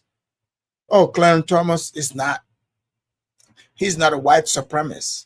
He's just the mascot. So you guys notice they themselves, Tariq and his FBA, they have no respect for themselves and blacks. So he belittles the Supreme Court Judge Clarence Thomas. So every powerful person is a white supremacist, but except Clarence Thomas, since he is black, so therefore he's just a mascot who looks down upon blacks than these people themselves. You see this? Wow. I see. He's a mascot for white supremacy. You can't be a black white supremacist. You can be a tool for white supremacy, and that's what he is. A tool. All right. But a Hispanic can be a white supremacist. Yes, they can. Understand? Hispanic, they identify with Spain. They don't identify with the Native American roots. The root word is Spain. Spain is still in Europe, and they identify with that. And the white supremacists, they give them this on and off, back and forth cat and mouse status. But ultimately, it's a family dispute between other. Wow. Are you guys seeing? There's a guy here, Antoinette, a woman, Antoinette X, who is so smart. Guys, listen to what this individual wrote. Said, you Afro-Dammers are the white man's boy. You see how you let that white man speak and you're speeding up Tariq's voice regarding today. We FBAs are victims of modern slavery tactics. You are uneducated. Clearly you are uneducated. How am I speeding up Tariq's voice? Are you not seeing me just allow this to play out? This is not live. I'm not controlling this. I'm just replaying it. Are you crazy? Do you guys see this? I'm being accused of, it's not that Tariq is talking faster, because he's deceptive. It's Afro-Dammers, because I'm the white man's boy. I'm speeding up when Tariq is talking, I'm speeding up Tariq's voice. You are, my goodness, you are so smart. Okay. White people. Wait. So Puerto Ricans, they think of themselves as Spaniards. Is that right? Yes, many of them do. They think they're Spaniards. When you go to these countries, you see the darker Puerto Ricans are dominated and mistreated by the lighter Puerto Ricans because the lighter Puerto Ricans see themselves as white, sir. Okay, and by seeing themselves as white, that makes them white, and they become the mascots and the tools of the real white supremacists. Okay, I understand. Now, do you remember? James Watson? He's the co-discoverer of DNA. Now, he was probably the most famous living scientist in the world. And he started talking about race differences in IQ, and he concluded that perhaps black people, for genetic reasons, are less intelligent than whites. Now, you may recall that he was absolutely pilloried. All the white people practically in America got on his back and said, no, no, no, you can't talk about that. And he lost his job, he lost all kind of his prestige, he's disappeared from sight. That will happen to just about any white person in America, no matter how prominent, no matter how prestigious. If he starts talking about racial differences in IQ, out the door. He is considered a moral pariah. Why is that the case if we really are all white supremacists? It's just true. James Watson was a renowned scientist. Wrote many books, did lots of experiment about genetics. But because he was pointing out facts, they just canceled him, ran him off. Yeah. So those of you, you got Nat Turner and a couple of you out in the chat here getting upset. And I'm being even accused of, making Tariq talk faster. Even though I'm not, it's not like I'm changing anything. They are, the guy speaks, Tariq speaks. It's just one stream. This is what we're dealing with. Super low IQ people. If you people can't even figure out that, simple things like this, what makes you think people believe you are even able to invent anything? I mean, you see it, your hero, Tariq, is quote unquote debating the white man. How come he's not mentioning all these smart, quote unquote, smart people you guys are pointing out here? Is it maybe those are just the Black History Month talking points to make you guys feel happy? Why isn't Tariq bringing it to the white man? That's my question. Don't be mad at me. I'm just showing you what the conversation is. That's all. Anyway.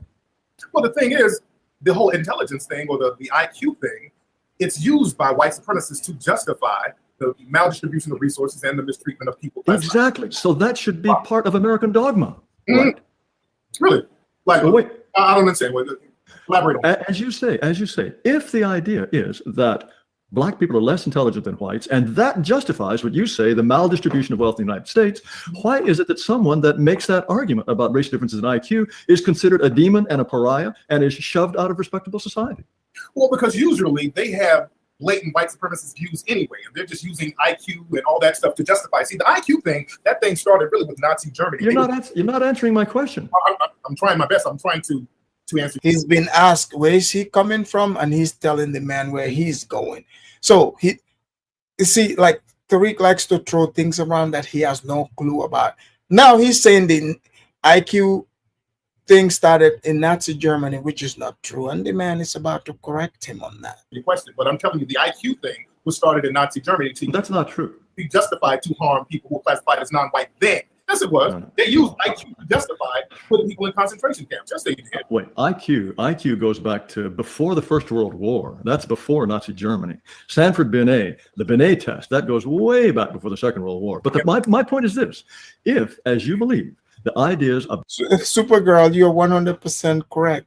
Tariq is talking and speed talking and fidgeting because he wishes he was Jared Taylor. Exactly. See, someone like Antoinette, can clearly see like Tariq is just dumb and silly.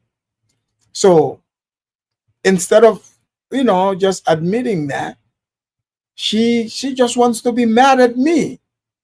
She has to make some sort of excuse. It is Afridamus's fault. Afridamus is making Tariq talk faster and he's making the white man talk slower. Do you guys see the logic here? Tariq think he can fast talk, going past lies, telling lie upon lie. He's fidgeting because Tariq has no clue about what he's talking about. He thinks, he's talking to some dumb black. No. So you guys are seeing it. Yeah, don't be mad at me. I'm showing you what your leader, your hero, because you guys consider him the smartest. So you're seeing how he's performing in this. I'm showing Africans and other people to know that, hey, when you put their leader in front of the white man, the truth comes out. You didn't hear one time Tariq mentioning anything that, oh, we brought the Africans here, oh, anything like, oh, we invented this and that. None of that. And he got fact checked over and over again. So take that. About racial superiority and inferiority are used to justify white dominance over blacks. Why is it that anyone in the United States today who openly talks about racial differences in IQ and talks about the lower black IQ becomes a social pariah? Why? Because it's not true. That's why, and it can be debunked. What? But you say all the white supremacists believe it. Yeah, but it can be debunked. That's the problem. See, that's what the clash is. It can be debunked. Like, I heard you say that black people have a low IQ and there was nothing in Africa, and black people didn't have two-story buildings, and there was no will, and they couldn't tame beasts of burden. So all that stuff is so easily debunked. This is why people, a lot of times when they take these white extremists, we look at them as pariahs because that information is just not true. But wait, if it is not true and everyone knows it's not true. Afro Jam, you say, what happened? Did his mute button break? I mean, he's talking to, his white master. Yes, the mute button better break. I keep telling you guys, I said, the way they talk to Africans, they're not going to talk to the white man like that. Yes, his mute button broke. Yeah, he better not touch that mute button. He's talking to White Zaddy. True. Then okay, maybe there are a few benighted goofballs like me who haven't got the message yet. But if it's generally accepted as not true, then that completely blows apart the justification for white supremacy, right? No, it doesn't, because enough people believe that. Enough people believe it's true. And the people who want to believe it's true are the white supremacists, because that's part of the religion of white supremacy. Okay. Now, anything negative about black people to justify the mistreatment and dominance. Okay, and those people are the most powerful people in the world. White supremacists. Okay. Then if the most powerful people in the world believe this, surely one of them, or maybe even two of them, perhaps even three of them, would have come to James Watson's assistance when he started talking about race and IQ. Why? How come not one of them? That's true. I mean, James Watson was a renowned scientist. If white supremacists and, were the majority and most white people are white supremacists, yeah, they would have, and they're powerful, they would have come to the aid of James Watson. They wouldn't have let, other people run him out. But you see, all these things he's talking, it is other white people that challenge other white people and cancel them, because blacks have no power to stop people like James Watson. It is other white people who are like, no, you can, the liberals, they're like, no, you can say, you can point this out, you can put out that study because it's going to hurt black people's feelings. That's the truth. Put his head above the parapet and said, hey, Watson's right. Well, they might not have done it publicly, but there's an old saying. Look at Tariq sitting there like a good boy, folding his hand. Is that how Tariq acts when it comes to Africans? And yeah, I mean, yeah, a stoic one, he did say white supremacy is a religion. Yeah. Yeah, religion that the blacks worship, I guess, because they're the only one that recognizes it. DG said, Freedomers, do you think that Tariq now is white supremacist honorary since he hates Africans?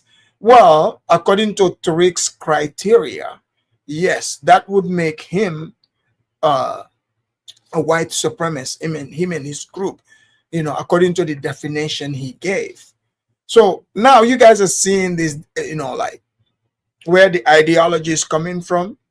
Their ideology that they are presenting, they want to be white supremacists. So clearly, you can see Tariq being a good boy in front of the white man. And then the moment the gates open, he comes to Africans, the mute button works. He starts, talking smack, start pointing out, that they are the founders here. Why isn't he telling the white man that they are foundational to this country? Why isn't he saying that? And to point to, group of people with high IQ intelligence that can compete with Asians and others, he had to point to Nigerian immigrants that come here and go to school. Why didn't he say, oh, we FBAs, we go head to head, in the classroom with the Asians? Why didn't he say that? So, and the white man didn't deny it because he knows African immigrants on par, those are the ones doing it. Those are the ones doing it. Not that I'm not saying that there isn't black people who are doing it. Obviously, blacks are the majority here. But the smart blacks, Tariq sees those as the mascot for white supremacy. Clearly. Because Clarence Thomas is clearly a smart man. But according to Tariq, he is white supremacy mascot. And Clarence Thomas is much, much closer to slavery than any of these young people running around here today crying about slavery. He's an old man. He's much closer to slavery. How is he able to make it all the way to becoming a Supreme Court justice without the white supremacists stopping him? But all right. And that white supremacists don't get fired, they get transferred. So they probably saying? Oh, I've never heard it before. But that's heard that one? Yeah, white supremacists don't get fired, they get transferred. He's fine. He's somewhere, somebody's taking care of him. Whenever white supremacist does something and they get fired or they get called a pariah, they get money raised somewhere. Somebody's gonna look out for them. So the white supremacists, they know not to let one of their own fall. Hey, I hate to break in here for a second, but didn't we have a black president for the last 8 years? If you're saying that the only people in charge are white people, how do you explain? Let's see. Short McGriff said, "You're calling your own people dumb, Afrodamus. Who are my people?" I think, who are my people? You gotta be specific. Which of my people am I calling dumb? Because, I mean, I'm not FBA, if that's what you're referring to, according to Tariq's criteria. I mean, I'm clearly not FBA, so I'm not sure which of the people you're talking about. Obama being our president for the last 8 years. Oh, he's a pet. He's a mascot. He knows that. Hey, Jared knows that.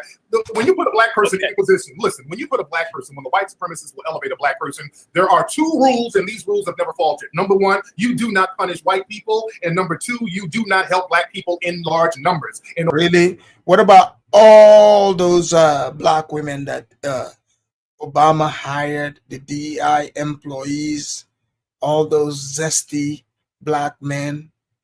What about all that? You guys see how, Tariq he makes it up as he goes.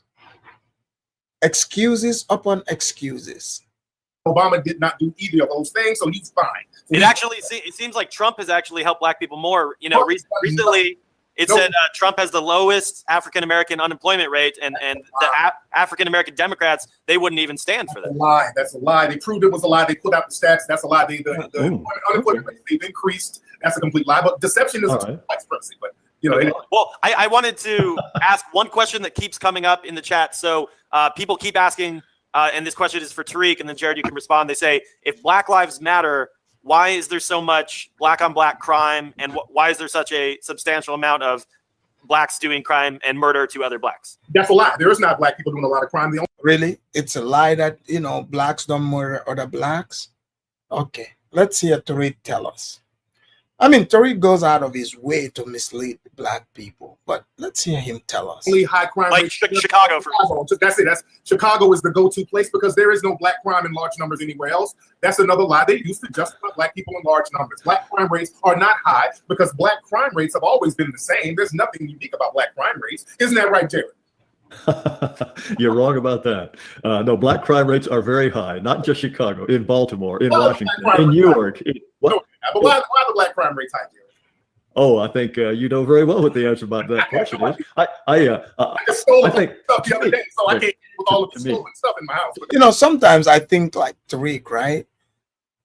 Tariq wants to, you know, tell black people about some of their behavior, but since he's making money off of them to mislead them, he won't. So since he's the, you know, FBA pro, why is he asking, you know, the white supremacists why, you know, black people commit more crimes? Why is he asking him? Tariq knows why they do. Why is he pretending? But let's hear, you know, since he's too dumb to explain it, let's let the white man tell us.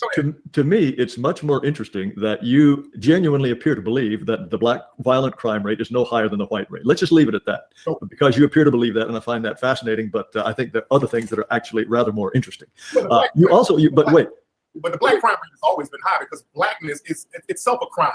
Being a black person, more things are illegal if you're black. It's always been like that. Black crime rate goes back. It's been high since the early 1900s.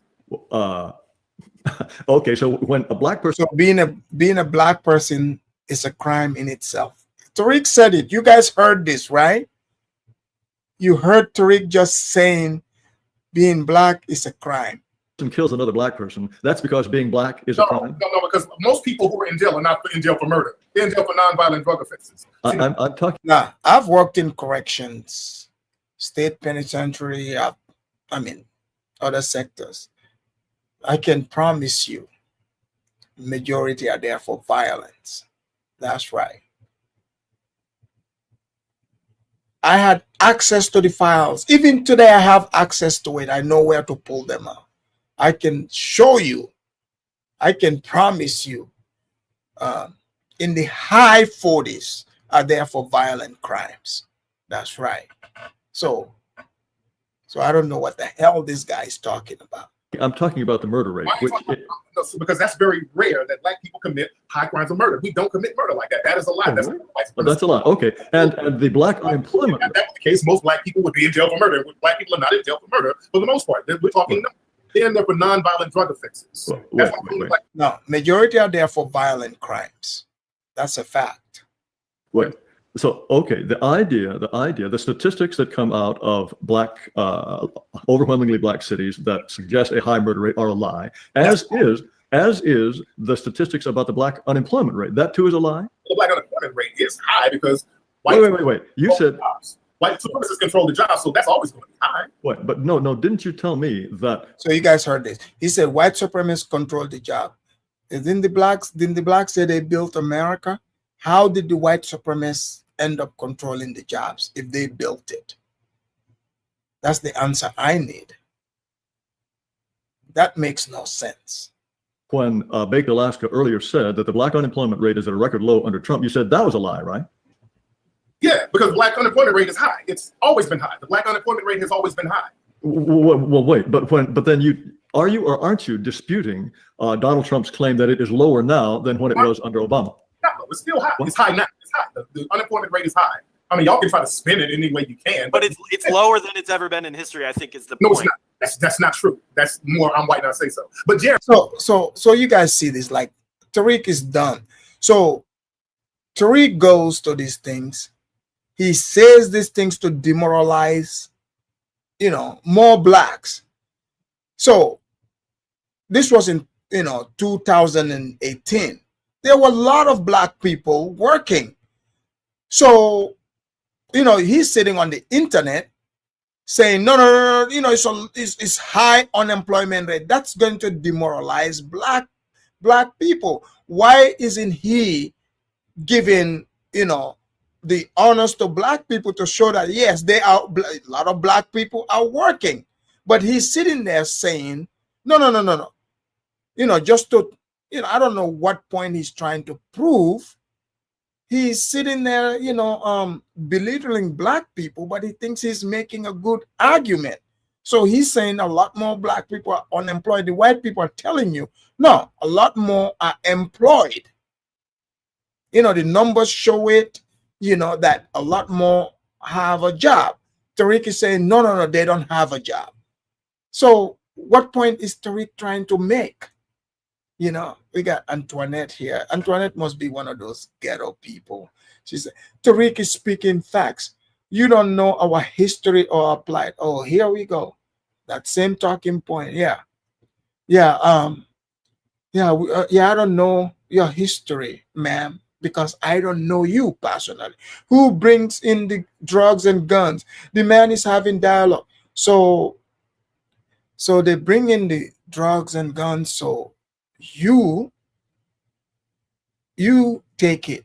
No one forced you to use the drugs. You decide to use it. No one forced you to use the gun. You use the gun on each other. So how is this disproving when the man said blacks have low IQ? So you have no accountability, no control, no form of thinking, you know, to know that if you use drugs is not good for you. You know, you don't understand that you shouldn't use guns on each other and commit violence. Antoinette, you walked right into that one. You are not using common sense. You're trying to paint yourself as a victim. No one forced you to use it. Don't you walk past, trash cans around the city? It's there in the community. Why aren't you, eating food out of the trash can? I mean, there are some homeless people who are looking for food in the trash cans, or mentally ill people. But how come you are not doing it? Or, people that are sane, why aren't they doing it? It's called personal choice. So I know some people are like, oh yeah, they brought the crack into our neighborhood. So why did you use the crack? Did they force you to do it? No. Why are black people so violent? Why are black people violent? Okay, you want the answer to that question? I do. I want to know the answer. It's a combination of low average IQ and high serum testosterone combined with a lesser ability to defer gratification. Because the combination of low IQ and high testosterone, no matter what the race of the person, makes a man more likely to commit crimes, primarily of violence, but other crimes as well. Furthermore, an inability to defer gratification. And you can prove this if you take a group of white children, a group of black children, and you say to them, you have a choice of either 1 marshmallow now or 3 marshmallows a half an hour from now. Asian children are more likely to say, well, I'll wait and I'll get the 3 marshmallows. Then the Asian are the most likely. It's called the marshmallow test. So the guy's right, which determines, history of someone doing smash and grab. Who do you see out there doing smash and grab? In fact, I'm gonna do a show on it and show you guys, all the smash and grabbing, who does it, the robberies. And I'm not saying it's only black people that do it, but they are the majority that do these things. Likely, then comes whites, then comes blacks. Black children want that 1 marshmallow now, even if it means they don't get 3 marshmallows in a half an hour. That kind of mentality of being unwilling to sacrifice now for the future lends itself to a kind of smash and grab mentality that makes people more likely to commit crimes. So it's a combination of those 3 things. And you find with being in a system where you're systematically deprived of things, because black people are systematically deprived of resources in every area of activity. Then why are the violent crime rates so high in African countries as well? Why are they high? Why are they high in Haiti? That's a complete bold-faced lie. Okay, another lie. All right, sorry. A week or so ago, the crime rate there is damn near non-existent. In many African countries, the crime rates are extremely low, so that's not true, sir. But, sorry, yet another lie, yet another white supremacist lie. There's a lot of lies going on here. Yeah, a lot of lying going here. Jared, okay, well, shit. What's that? Oh, let me ask you, Jared, if black people, if we do have a lower IQ and we can't defer gratification and health, you're making some very good points that the testosterone level has an effect on the brain based on the environment, and black people are genetically, we're just born violent. What should white people do to black people? To black people? Well, I don't think white people should do anything to black people. He's trying to get the guy to say, something, so he can paint themselves as victims. But let's see how the man's going to answer. people. And I think that the races are better off living separately. And it sounds to me as though you would agree with that, insofar as white people. Boom. Does that mean the white man just told him, it's best we've been trying to delineate from you people. You know how like the white people, when the blacks come in the neighborhood, they move, the blacks will cry. They say white flag. So they tether themselves to white people. So you heard it here, the white man. So this was in 2018. In some of my shows, I've said it. I said the white people started ignoring the blacks. They move away from them. So you're seeing it here. Like this man openly is telling them, look, we want to just delineate completely from you people. You heard him. He said separate. Let's see what if Tariq is going to welcome that idea. Are incurably white supremacist, wouldn't you be better off with your own independent country away from the influence of all these wicked white people? Every time black people do try to do that, the white supremacists come over there, take over the country, and drain the resources. So where are we going to go on a global? But guys, shouldn't Tariq have just be like, yes, did I tell you guys like they don't want to delineate from the whites? He's not welcoming what the white man said. White man's like, hey, we just want to delineate. Like you go your, separate way. You go your way, we go our way. But Tariq is not welcoming this. I'm telling you, they are the real tethers. They're just trying to put that on us. But you see, he's fighting here, proving that they are the real tethers. System of white supremacy, Jared. There's just no way out for you poor guys. Huh? Where do we go? Where do we go that's not dominated by white supremacy? Well, if you assume that the entire world, including the North Pole and Antarctica, are dominated by white supremacy, then you're right. You're out of luck. But I'm asking a serious question. Where do black people go? If we're going to have an ethno-black state and ethno-white state, where can black people go to where we will not be dominated by white supremacy? Wow. So the white man wants to delineate. Are you guys hearing this? Tariq said they don't have no place to go. No place. What about Alabama, Mississippi? In the South. In the South somewhere. I mean, even, maybe, us, the Africans can, put some land together and give it to them, if that's possible, like I did that show the last time. So Tariq is saying, no, we don't have any place to go. The white supremacy is so evil to a point, the blacks don't want to leave. They don't want to stay away from the white supremacists. That's how evil the white supremacists are. Okay. Okay. If you then grant that it is theoretically possible for blacks to have a country of their own, whether it's in North America or in Africa or in Haiti, then the proper solution would be to find some kind of division within the United States. And so blacks should have their territory, but they can be whatever it is their destiny is to be. But when believe me. When black people try to do that, the white supremacists destroy it, Jared. Wait. No. In the case of Liberia, white people were very happy for the Liberians to establish. Oh man, Liberia comes up again. Maybe tomorrow I'll have to do a show if people talk about is Liberia open for the blacks to be able to go back there? Because you have to know the people who are the true natives of Liberia, they've taken over their country. So I'm not sure if the white man can bring the blacks back to Liberia. I mean, you have to talk to the Liberian people on that. Liberia, they helped them go. They did their best to make it a success. It was the Liberians who ended up making it not work. And when Marcus Garvey wanted to send his people to Liberia, it was the Liberians who told him, no, we're not interested in you, Marcus. We have our own little place here. We don't want you coming to dominate us. They would have been plenty. Are you guys hearing this? And this is a fact. When Marcus Garvey back to Africa. You guys know Marcus Garvey never made it to Africa, right? So Marcus Garvey was trying to, get the people to go to Liberia. But the blacks who were already in Liberia said, no. They said, nah, Marcus Garvey, you and those people, you guys are not welcome here. You can't come. You can't come back. No, I mean, not back because it's not there. They've never been there to begin with. But Marcus Garvey was trying to go to Liberia.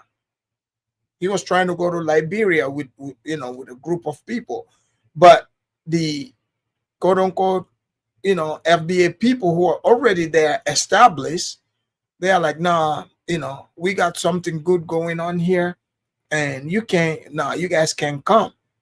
I mean, do you guys think those people were wrong for not allowing Marcus Garvey to come with the other blacks? I mean, who knows? Like, why did the blacks at the time in Liberia didn't want Marcus Garvey to be able to come with the group? That's what happened. I mean, I read it even in Marcus Garvey's own book. I have it here. Plenty of white people who would have said, Marcus, take your boys and go. Well, in Liberia, they just dropped off a bunch of people who had no connection with the land, and they didn't give them any resources. So that created a conflict. So you just can't drop.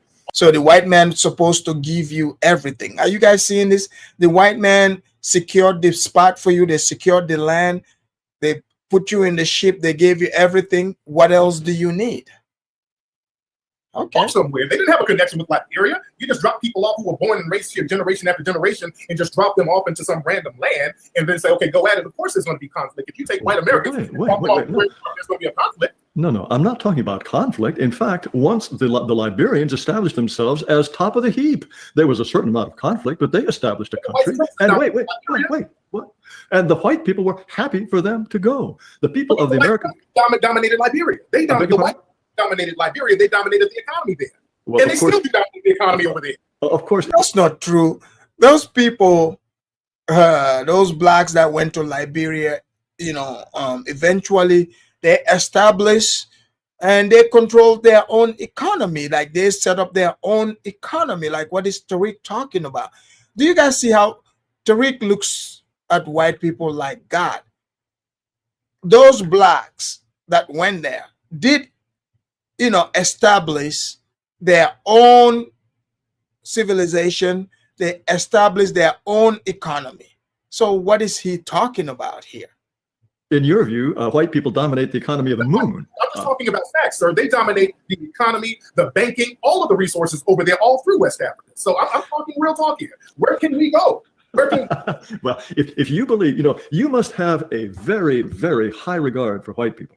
You must think white people are the cleverest, most accomplished manipulators in the history of the world. White people are only about 15% of the population, and they dominate the world. They control everything. Where should black people go? Where should you allow don't you guys have like an entire continent? So you hear this?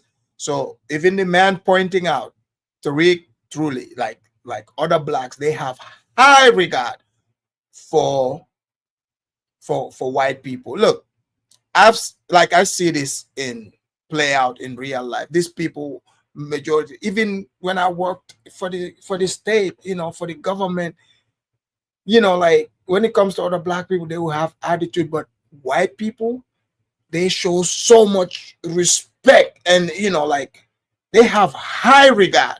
I mean, like, it used to blow my mind. I was like, man, it used to be in my mind like, man, are these people like, this is like a plantation, like, they will be laughing, but if you're black, you're not getting no smiles from them. But in front of white people, oh my goodness. I mean, it's like all 32 teeth showing. I mean, the only thing missing is to say, yes, sir, massa. That's the only thing. They might as well just keep calling white people massa. Yeah, they have high regard for white people. This is why they hate white people, because they feel rejected by white people. Because in their mind, they want to be white, but they cannot be. So this is why they have to go with the, inferiority position. All this lashing out is about feeling like they're not accepted by whites. But if whites change everything today, they're like, okay, the blacks are now honorary white. Trust me, you will see the attitude would change. But they feel rejected, and there's no way to make them white because they are not. There's no way. They cannot join the club. It's not possible. Continent called Africa. Isn't that? No, that's dominated. That's not. He just told us that's completely under. That's completely under the thumb of the white man. I mean, where are white people supposed to go? I think that's probably better. Europe. Europe. Go back to Europe. That's been flooded with refugees. It's not that flooded. But the refugees are going there because you took the resources out of Africa over there. So where are we going to go? See, I want a solution. This is why. So you guys see, the white man said, you have your whole continent, Africa. Why aren't you going there? Did you hear Tariq say, oh no, we are original people of here. We're foundation. We are Indians. None of that. I'm telling you, all that nonsense talk, they only bring that to African people because they think you don't know. You've seen it, the interaction with the white man. He said, you guys have your, entire continent. Tariq didn't say, no, man, we're foundational to America. He didn't say that. They know damn well they're from Africa. They know this. But they're Americans now, I mean, I'm not saying, no, you got to pack up and leave. No, this is your home now. Just, treat it as your home. That's all we're saying.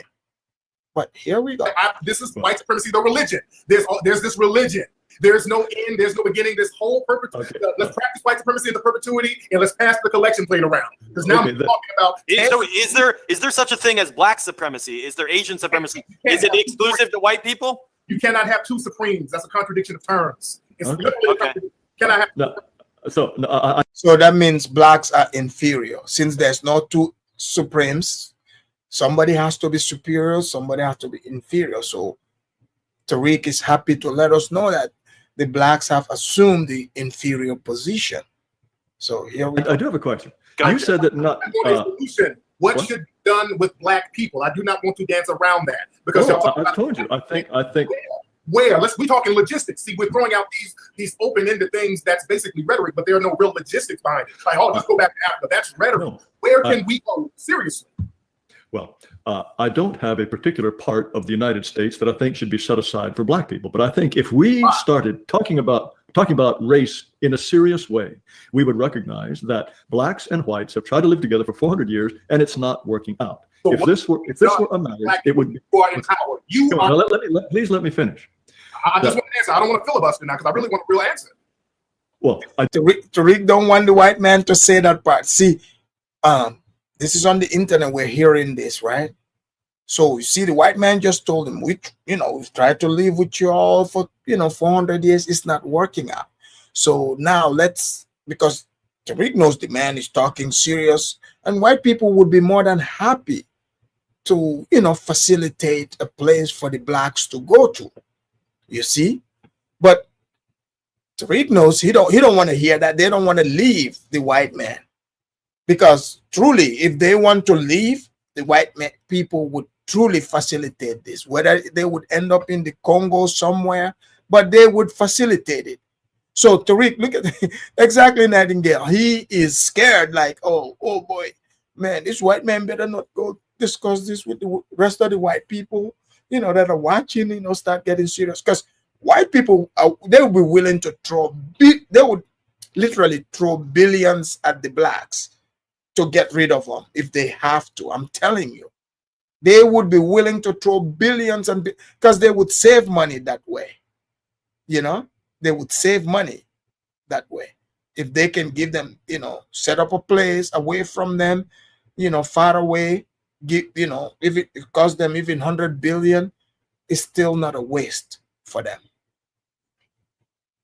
I don't have a particular place in mind, but if we were to agree that that is the solution, we could certainly work something out. It would be not difficult at all. Let's work it out right now. What should we work out? Where should we go? Oh, there might be parts of the South that should be exclusively black. There might be, that would probably be the obvious place. I think the question of the details of where to go are less than that. What's that? We've done that. Where black communities in the South and the white supremacists just go and destroy them. They just go and say, hey, a black person raped a white woman. Burn down. They've always done that, sir. Wait. They have not always done that. They sent, black people were sent to Africa with the blessing of the whites. No, they weren't. Sierra Leone, let me finish, please. Sierra Leone was started by freed black people who were free. Yeah, you see, so the blacks they already have two countries. They have Sierra Leone, they have Liberia. Okay? They have both places. Sierra Leone and Liberia, set up by the blacks over there. So they have a place already, Liberia and Sierra Leone. So they can always send them back. They can send them there. By the British and the slave trade with their blessing. And they said, because the British were fighting, they were fighting for the British, and the British set it up for them. Let's talk. No, they were not fighting for the British. If the British found any kind of slave trade going on, they had abolished slavery within the empire in 1835. And if they caught people who were in a slaver ship, they would take them to Sierra Leone and they would say, here you go, you guys are free, make the most of it. Freetown. White people have what? White? Yes, Freetown. That's exactly the name of the Why place. was it called Freetown?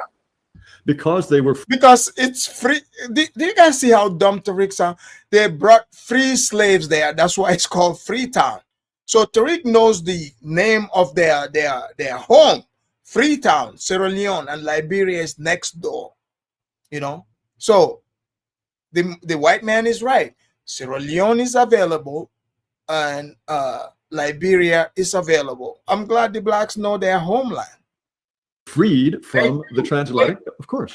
And the point is, they were given the blessing of white people to go and do what you wish to do. The same for decolonization. Colonization in Africa lasted from maybe in the mid 1800s to 1960, maybe a century's time. And when black people said, look, we're tired of being colonized, get out. The British left, the French left, eventually the Portuguese left. They all said, okay, you want to run the show? You can run the show. White people are perfectly happy for black people to be where they are and run the show. You're not. No, then that's not true. You drop them off, don't give them any resources after raping them for centuries. Don't give them resources, then control their economy. You're not letting them be themselves. Just like over in Zimbabwe, just like in Haiti, they have trade sanctions. On all trade sanctions. Look, there is an enormous amount of foreign aid to Haiti and to Africa. IAS,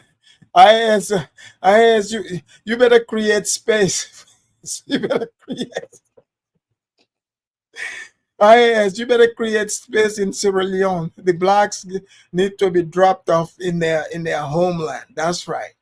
They need to be dropped off.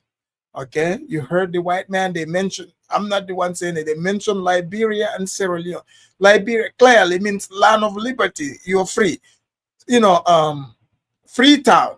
I mean, did Tariq really need to ask why it's called Freetown when the man already explained it?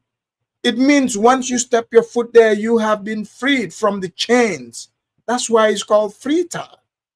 I mean, come on. Did he need any explanation for that? I mean, even Nat Turner here, who is in that smart, and Antoinette, I mean, they know that. I mean, they know, like, if the town is called Freetown and it's attached to people who were formerly enslaved, obviously it means that place was reserved. If once you step foot there, you are free. So now they got to talk to the, indigenous people there and see, like, hey, let us back in. And the U.S. government got to, give, even they'll be willing to help them, create something just so the blacks can leave. I'm sure the U.S. government will do that. But here we go. You think this is a big lie too? You think that the billions that have been they rape the oil and the gold out of Haiti and drop off a bag of rice? That's foreign trade. That's rape, sir. Haiti does not have gold or oil. I don't know where the hell he's getting that from. About Haiti, I was just over there. They're raping Haiti. They're not helping. There is no gold, there is no oil in Haiti. Okay. And no gold. I'm white, not saying so. If you were there and you found gold and oil, then you should be a rich man. Sir. Well, wait, why is there even why is there even a penny of aid to any of these countries? Why would the white supremacists give even a penny of aid? Because they took the resources out of them, especially Africa. In Africa, they drained the resources out of Wait. And they feel guilty? Why the aid? Cool. Here we go. Antoine, you say, why I'm here? Because I can. I love it here. See, I wasn't brought here, I wasn't sold, none of that. I came here voluntarily. And I see some of you, they're like, oh, if you don't like us, then why are you here? I'm not here for you. I'm here for the United States because I want to be here. Just because, point out your behavior doesn't mean I don't love America. I still love America. says, yes, Afrikaners, when America occupied Haiti from 1950 to 1929, they stole all the gold from Haiti. Well, I will bring in the 1915 and 19. I will bring that here because the French never had no gold from Haiti. I'm talking in Haiti, they had sugar, you know, tobacco, you know, the farming. That's what they were, you know. I mean, they were back then. They were the most productive colony for the French.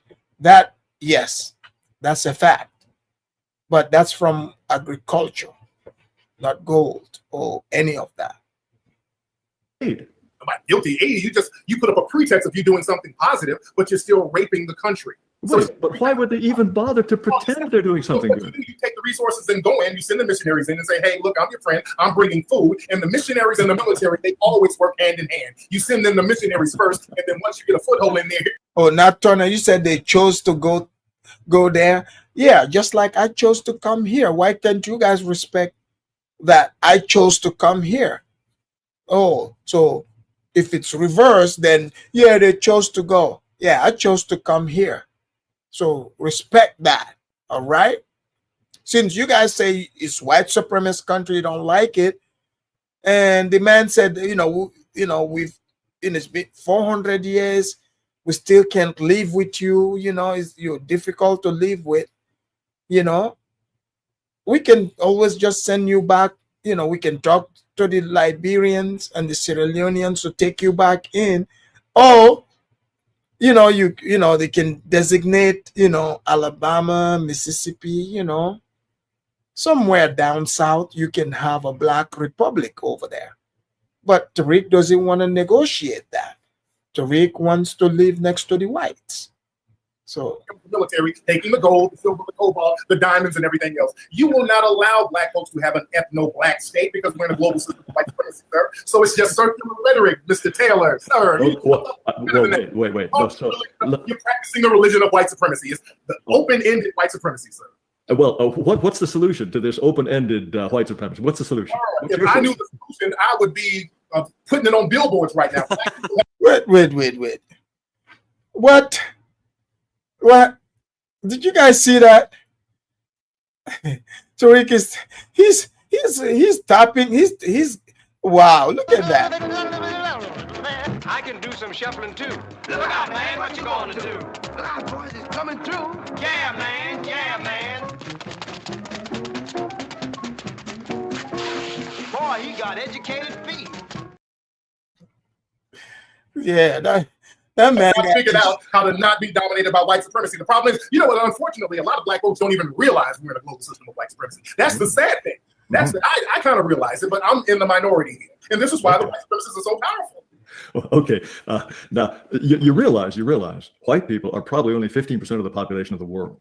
No, they're less than that. You're 8% of the population. Okay, 8%. That's fine. And yet, this 8%. Do you guys see how Tariq keeps setting himself up? The man said 15%. So he reduced it. So now giving white people more power. I've been telling you guys, the FBAs, they see white people like God. So let's hear this. Manages to dominate the entire globe. Yes. How come? Because the white supremacists were smart enough to use deception in a way that has never been used before. Black people across the planet, they've been used to this honor system with dealing with each other, and they have not realized that because most people. So the whites are smart. They use honor system. Are you guys hearing this? This is out of Tariq's own mouth. So blacks are not smart enough to be able to use honor system. That's what that means. So that makes the blacks inferior to the whites. So here we go. Well, not most. The whole planet was black at one point. If we really? It was. North America? South America? Yes, absolutely. Look at the Olmec statues down in South America. Even in Britain, they just came out with a story talking about.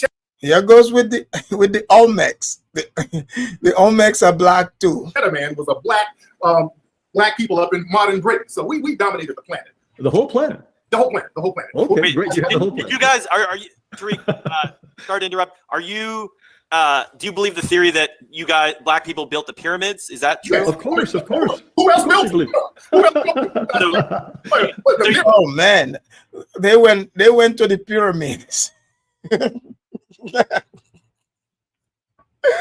Oh my goodness, They went to the pyramids. Oh Lord, not the pyramids, not the pyramids. Wait, who else built them 3,000 Wait, years ago? you believe you were Kangs? Is that true? No. Who built the pyramids 3,000 years ago? Well, as a matter of fact, let me answer this question. All right, go ahead. Go ahead. They have just done a set of DNA tests on ancient Egyptian mummies. They tested a set of mummies. Oh, now you're going to tell me the results were lies because they're white people who did it, and it's all white supremacist baloney. So can't believe it's just like crime rates. It's just like the unemployment rate. All white supremacist lies. Put it out, make it believe. Come on. I don't even have to spit it out. You already. Yeah, that's the FBA tactic: deny, deny, deny, and make it up as you go. So Tariq is laughing here. He knows. Tariq knows the truth, but let's hear the man say. Okay, look. No, what they found was this.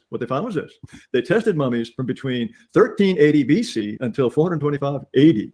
And they found that the DNA of these people is very closely related to the ancient people of present-day Israel, Jordan, Syria. That these were Middle Eastern people. Today's Egyptians, which I don't know if you would call them black, but today's Egyptians have some black admixture, but that admixture showed up about 700 years ago. The people who built the pyramids were by no means sub-Saharan Africans, and that has been clear for years. Even the paintings, the statues, all of it showed that they were, even over in the so-called Middle East where you say they originated from, how come there are not 3,000-year-old structures in a similar manner there? Well, why should there be? I mean, it would just happen that, well, the ones that... You're trying to say a group of people left where they came from. No, I'm not saying they left there. Went to another country, built up all these structures and didn't do it where they were from. We was everywhere. That's right. We was gangs, queens, and everywhere too.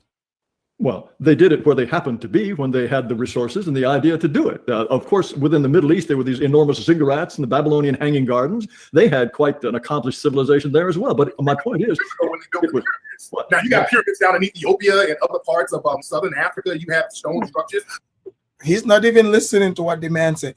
All you have to do is go to the Middle East and you will see the same civilization. The man just told you about the hanging gardens that they had in Babylonia. But how would Tariq know? He wouldn't know because everything is race, race, race, race. How else would he know how, what reality is? Everything is race. Some, Negro Bible. That's all he's interested in, but not facts. But in the Middle East, you don't have 3,000-year-old statues even remotely close to what was in Egypt. So this whole theory that they were building stuff in Africa that they didn't build in the country of origin makes I'm not saying it's the country, but the point is they... Not Tony, he said Middle East. Do you not know what Middle Easterns look like? Hello? Do you see what they look like? So you're saying, oh, how can they be in that hot sun? They are still there today. Take a look at their skin color. Are you dreaming? What's wrong with you? They are genetically similar to the people of that area who built the ziggurats and the hanging gardens and the Colossus of Rhodes and all of that sort of thing. Those are the people. The so-called Middle East, that was just another satellite of Africa. All of that stuff was Africa. These were black African people. So that's just what it is.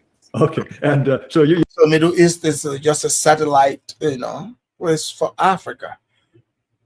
No, stick to being foundation to America. Leave us out of this. You're telling me that the entire globe was dominated by Africans, and they had this honor system by black people. Yes, black people. And they had this honor system. They were trusting, wonderful, simple friends of the earth. And then along came these white people, and they, although they're a tiny minority, they tricked and hoodwinked and deceived them into a status of inferiority. Is that your view? Yes, they did. Okay. Wow. Now, where did the white people come from? Were they created by a guy on Patmos? No, Yaqub. In fact, I'll do a show on Yaqub, the mad black scientist that created white people. I'll have to do a show on that. Yaqub? Did Yaqub cook them up? I look at it from a scientific standpoint. The white supremacists came out during the Wormian Ice Age. This is when the people who are classified as white now were depigmented because they were in the Wormian Ice Age and they lost the melanin being stuck in the ice. And the nose became alkaline, the lips became thinner, the hair to protect the neck because of the heat thing. So there's a scientific reason for it. Not to say anybody's inferior or superior. There's scientific adaptations to the body that causes people to become depigmented. So that's what. Okay, so there were black people everywhere, but white people. Now, then, where did white people appear from? Came from Europe. They came out of Europe during the Wormian Ice, after the Wormian Ice. So white people fairly. Even scientists say this. White skinned people, the story came out today in the European publications saying that white skinned people really is about 6,000 to 8,000 years old, relatively new. Well, that could very well be. But so the point is, all of the people up until 6,000 years ago were basically black people. Yeah, and then this tiny number of whites appeared, but they were so clever, so diabolical that they now dominate the world.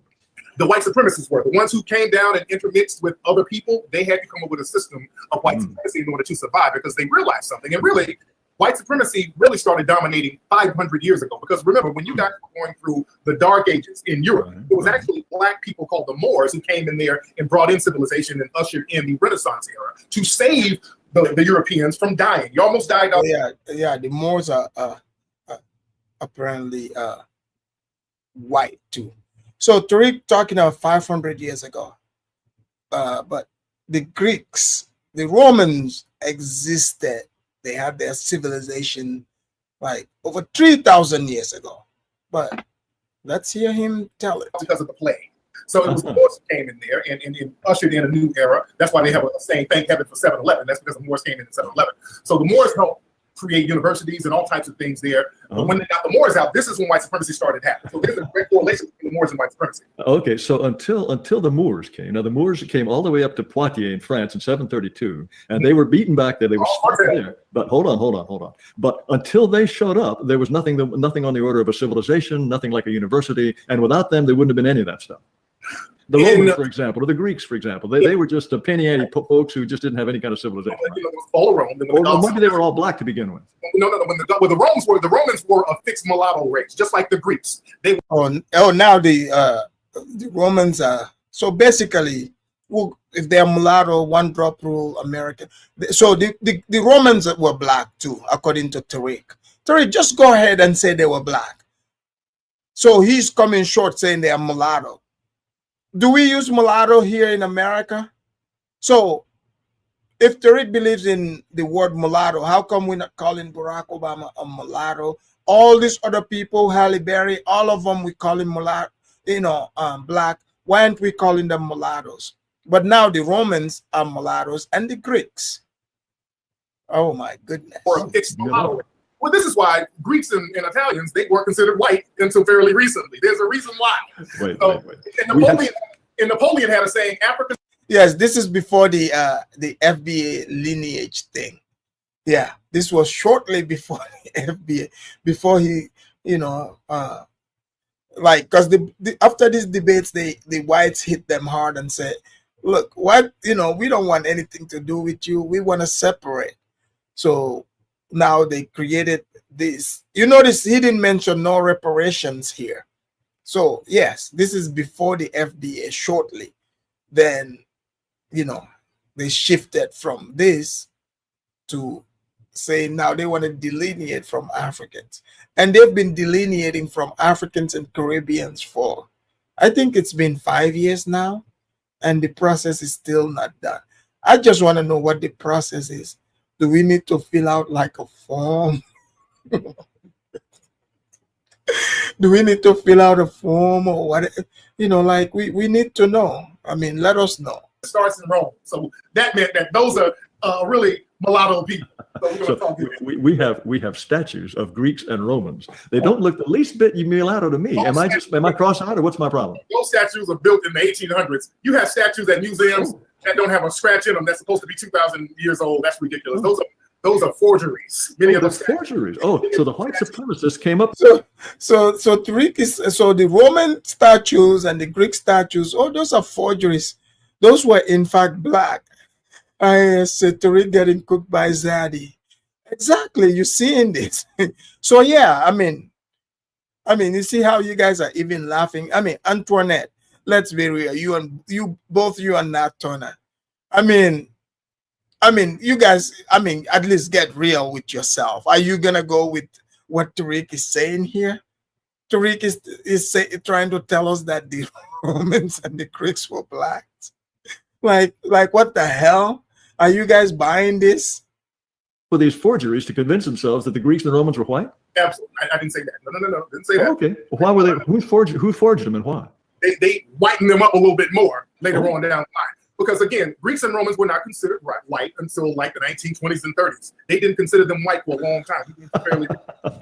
Okay. That's why they call them guineas. Let's go back to the guinea thing. That's why they would call Italians guineas. We have a common question coming up in the chat again that I need to address. So they're asking if these industries that there's many industries that we see that are not dominated by white people, and people are giving the example of Hollywood is mostly run, the news media, by Jewish people. They're talking about the NBA, you know, is mostly African American players and things like that. So how can you say that everything is white dominated when we see some industries like Hollywood or the NBA that are clearly not white dominated? They are, because the people you're saying that's Jewish, they're still white. Religion and race are two different things. So the Jews are not white, Tariq. We all know this. We hear these people going at it.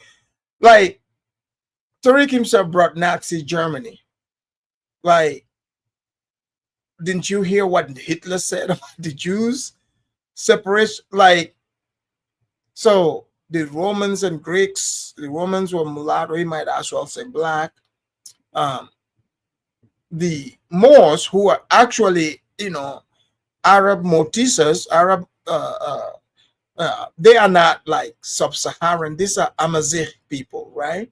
Mix with Arab. So those people, he straight up called them black. So the Romans are mulattoes. The Greeks were not white. So now, like, what's his idea here? Well, there is racially Jewish, like Ashkenazi is. So now the Jewish are white. Okay. Is a still white. Still classified as white. Well, so what all is classified as white? Because earlier you were saying, oh, the Irish might not be white. You know, other people, but you think the Jews are white? There are white Jews. There are white Jews. Not the Jews are white. There are white Jews. Jewish is a religion. You got jet black Jews. Well, there's also a racial factor to it, right? No, there's no racial factor. So why, when you do a 23andMe, why do you get Ashkenazi Jew? Why does that come up in I don't know what that is. I don't know what the DNA thing is, but I want to know why. Well, I'm telling you that it does come up. Well, why do they classify themselves as white? The Ashkenazi Jews. Why do they classify themselves as white? I don't know. That I'm not Jewish. I don't really know the answer to that question. But the point is there are Jews don't classify themselves as white. Tariq is clearly lying about that. They do not call themselves white.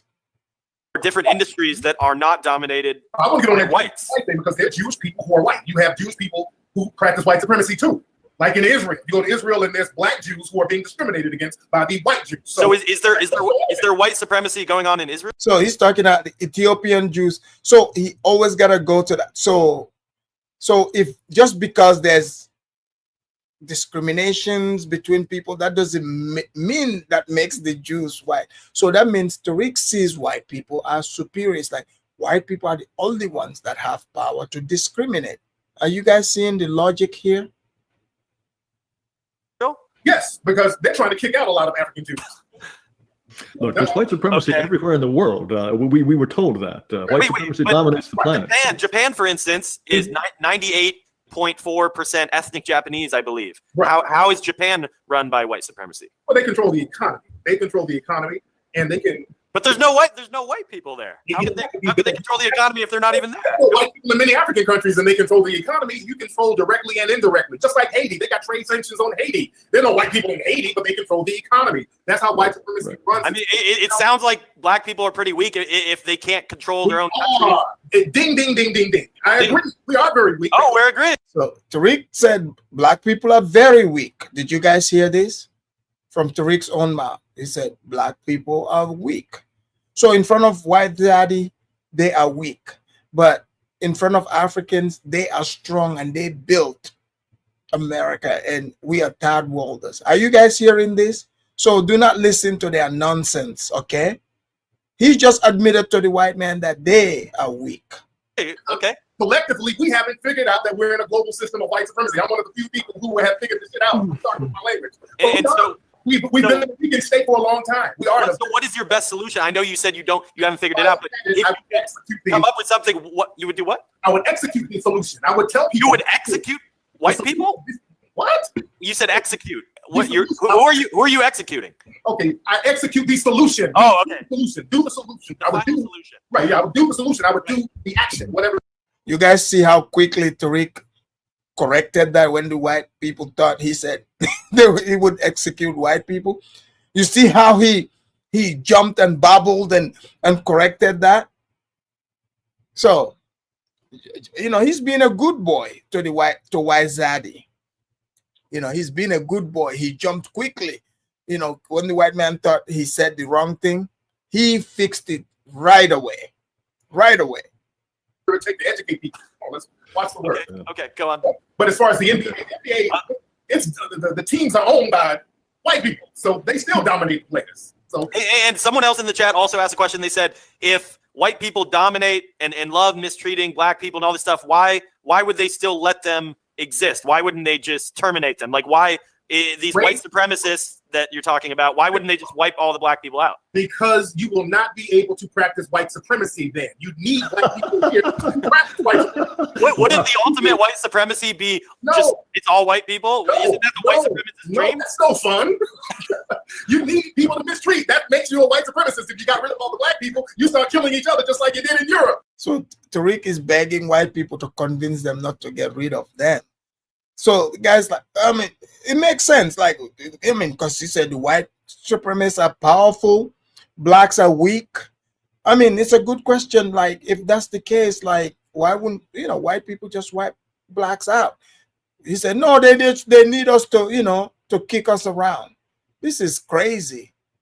Are you guys seeing this? Talk about buck broken. This is what buck broken looks like to you and sounds like. You need black people. Okay. Now, see, well, then, now, well, tell me this. Are white people uniquely evil? I mean, that sounds like an awful, terrible thing to say about any group of people, that we need people to kick around. Are white people uniquely evil? The white supremacists, they need black people to kick around and non-whites. That's the only thing that gets the white supremacists up in the morning, the desire and the ability to kick around people who are non-white. That's a religion. But so no, but you can have a solution. I ask you for a solution, you start talking. So Tariq is saying that, well, you know, for white people to feel superior, they need blacks, you know, so they can kick black people around. Are you guys hearing this? My goodness. But he contradicts himself. In another word, white people brought us, the Africans, you know, they vetted us, making sure that we're gonna go with white supremacist program. So does that mean we are here to kick blacks around too? Like, what the hell? In circles. There's no solution. Like I said at the beginning of the show, I'm going to prove that white supremacy is a religion. I have proved it. It's supposed to be practiced in perpetuity. There is no end game for it. Okay, well then why are you even fighting it if there's no solution to this thing? Because anytime you're mistreated, there's no solution for you. No, you don't. The white supremacists don't have a solution. See, we do. We so-called white supremacists do. We just want to separate. We just want to separate. We don't want to be left alone. We don't want to separate. We've tried that and separate that. Let's try it again. But you see, he said the people he's calling white supremacists, he said, we got a solution. We want to separate. But you guys know this, Tariq is not accepting this separation. I mean, these white supremacists are so mean. They kick blacks around, you know. But the people that are mean, they are trying to separate from you. But Tariq is talking about everything except separation. Isn't that wild? I mean, like, talk about being a tether. I mean, this FBA, they are the real tethers. They tether themselves to white people. And when they talk to Africans, they try to throw white achievement in our faces, as if we don't know that the white people, you know, they are telling us about white buildings, white economy, white everything. We know this. Your master Tariq, you guys see him in front of Zaddy. He is behaving himself. Let's try it again. I thought it succeeded. Where you can't give me a place where we're going to separate where you're not going to interfere. Where can we separate when the white supremacists are not going to interfere and just leave us to our own devices? Y'all haven't done it. Don't let it happen. But I think Liberia and Sierra Leone have good examples, but you don't like that. Okay, but look, see, I do think this is significant and interesting that you genuinely think that we white people, we would just what's that? Okay, white supremacists. But you're not sure how many of us really are white supremacists, but there are enough of us to run the world. Yes. We run the world. We may be a minority, but we white supremacists are so smart, so clever, and so diabolical. We run the world. Yes. Now people.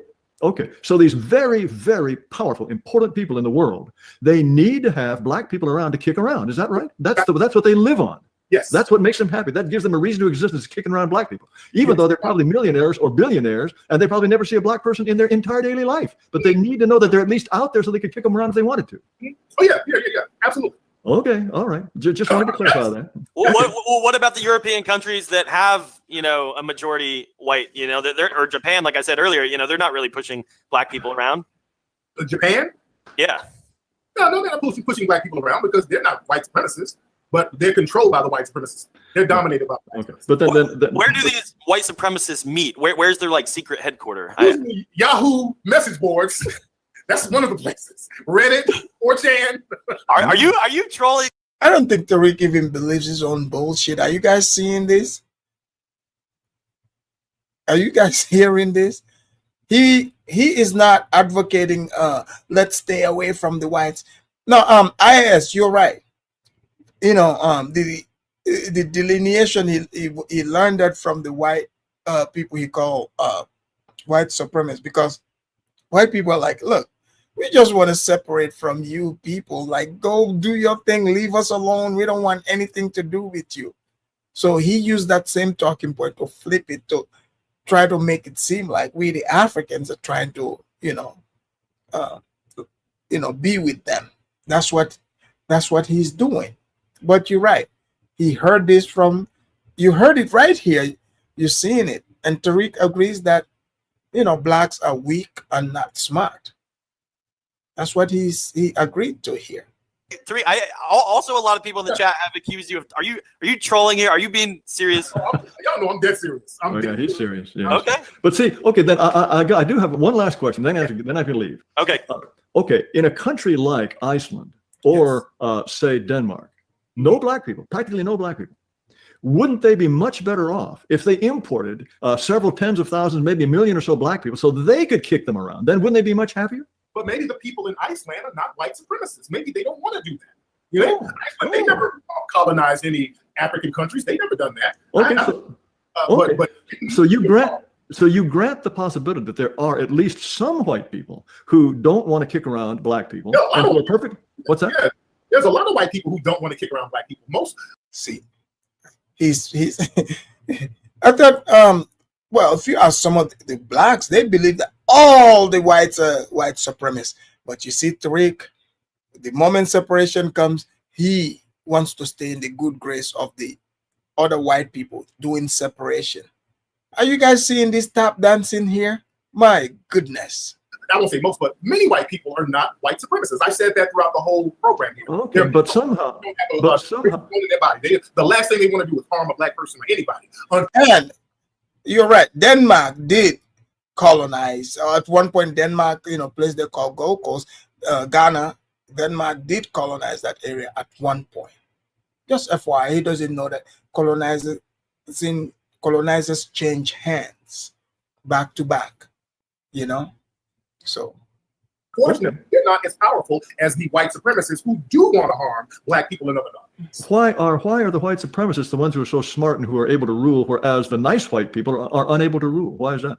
We would like to know that too, and that's the problem. The white supremacists are smarter than the non-whites, and they're smarter than the white people who don't believe in white supremacy. I will give you that. I can see that. The white supremacists are very, very smart, and I learned that years ago, being around white supremacists and just really talking to them. I said, these people are pretty damn smart, and I got to give it to them. Okay, who are these people? I'd like some names. Well, I don't know. I was with a tour guide in Samoa. It was a white dude.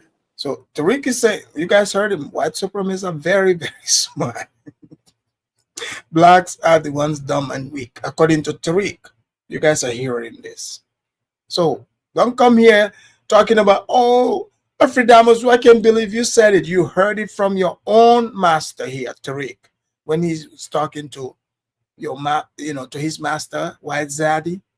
So he admitted that, white people are much smarter. And I was talking to him, and I realized he was a white supremacist based on some of the little coded words he was saying about the local people. But he was very smart, and it really dawned on me how smart white supremacists are and how they get their hooks into certain societies. Because he went to Samoa, and he had sex with a lot of the women there and had different children so he could own land. And I'm like, that's some smart shit. These white supremacists figure out all types of diabolical ways to get stuff. And that just dawned on me how smart they were.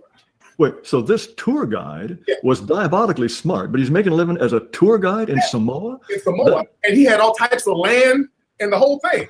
So this guy was living, he's living in a tropical paradise, chilling. And he's just a tour guide talking about butterflies and leaves. And I'm thinking, but every time, you know what, every time I would ask him about the race of the people and all that, then he would play dumb. See, that's another thing. The white supremacists know how to play dumb when it's convenient. I see. Okay.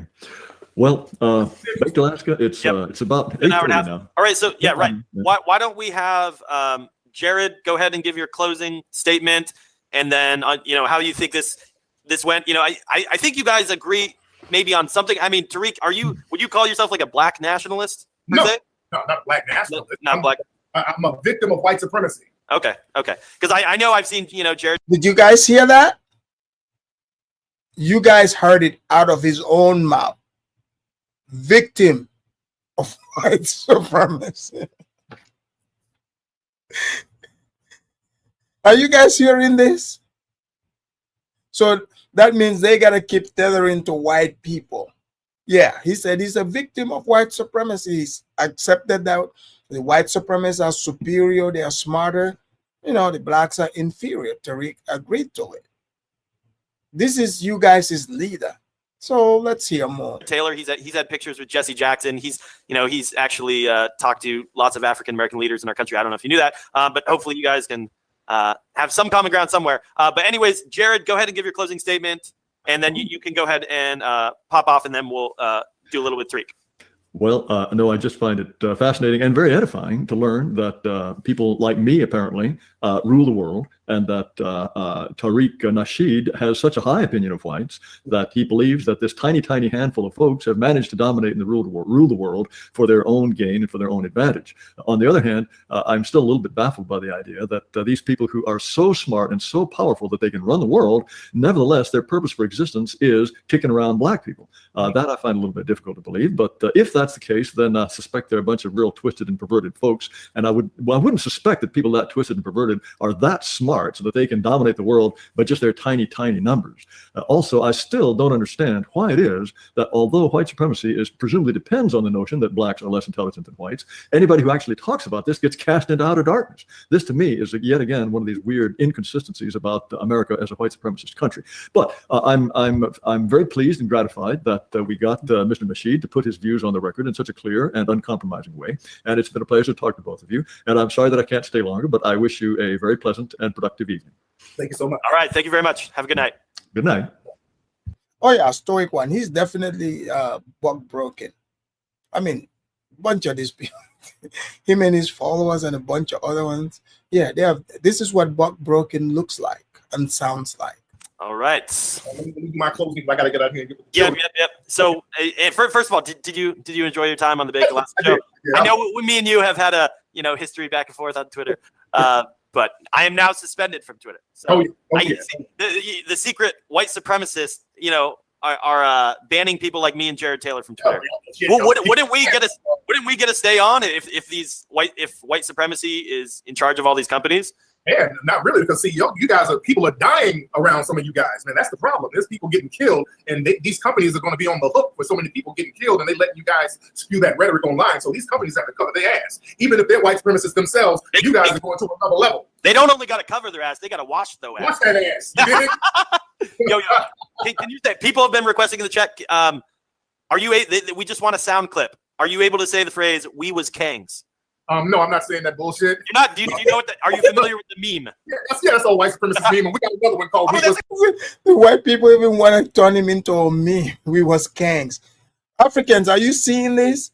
When they're talking all that mess, you see, white people see Tariq and his people as a joke. You seeing this? They just want to hear him say dumb shit like we was Kangs, things like that. Aryan gods. Wait, that's a white supremacist meme? Yeah, we got one. We were Aryan gods. We was Aryan gods. Okay, fair enough. We was Aryan gods, and then your version is? Yeah, you know what it is. But all right, go ahead. Do your closing statement. Yeah. So anyway, like I said, I was going to prove that white supremacy is a religion, and that's exactly what I proved. There is no end. There is no beginning. It's supposed to be practiced into perpetuity. When I asked Jared Taylor what's the solution for all the low IQs of blacks, he danced around. There is no solution. I asked him, what is the solution for black people? Where should we go? He could not give me a place. He kept talking about. He gave you several places. He did. A white ethno-state, and we should separate. When I ask where, there is no solution. When we talk about the violence, there is no solution. And again, that just proved everything that I said what I was going to prove, that white supremacy is a religion, and we have to replace that religion with a system of justice. All right. Well, thank you, Mr. Nasheed. And one more time, so tell people how they can follow you. All right. You guys seen and heard that. So Tariq came, he started, buck dancing, shuffling. So yeah. So today, I'm not gonna open the lines because we definitely went, it's almost 3 hours. So I'm about to close too, but we would have the discussion for sure, the panel on this one. I hope you guys took notes and remember, stuff. So yeah, I'm about to close out, and I hope you guys enjoyed, because I definitely did. So I'm not gonna close out with, me working with the lions. We would have to give, Tariq the real, shuffle here. So I will see you guys on the next one. All right, enjoy. Peace. I can do some shuffling too. Look out, man, what you gonna do? Look out, boys, it's coming through. Yeah, man, yeah, man. Boy, he got educated feet. Boy, I practice all the time. Here's one I sat up all night trying to do. Get this.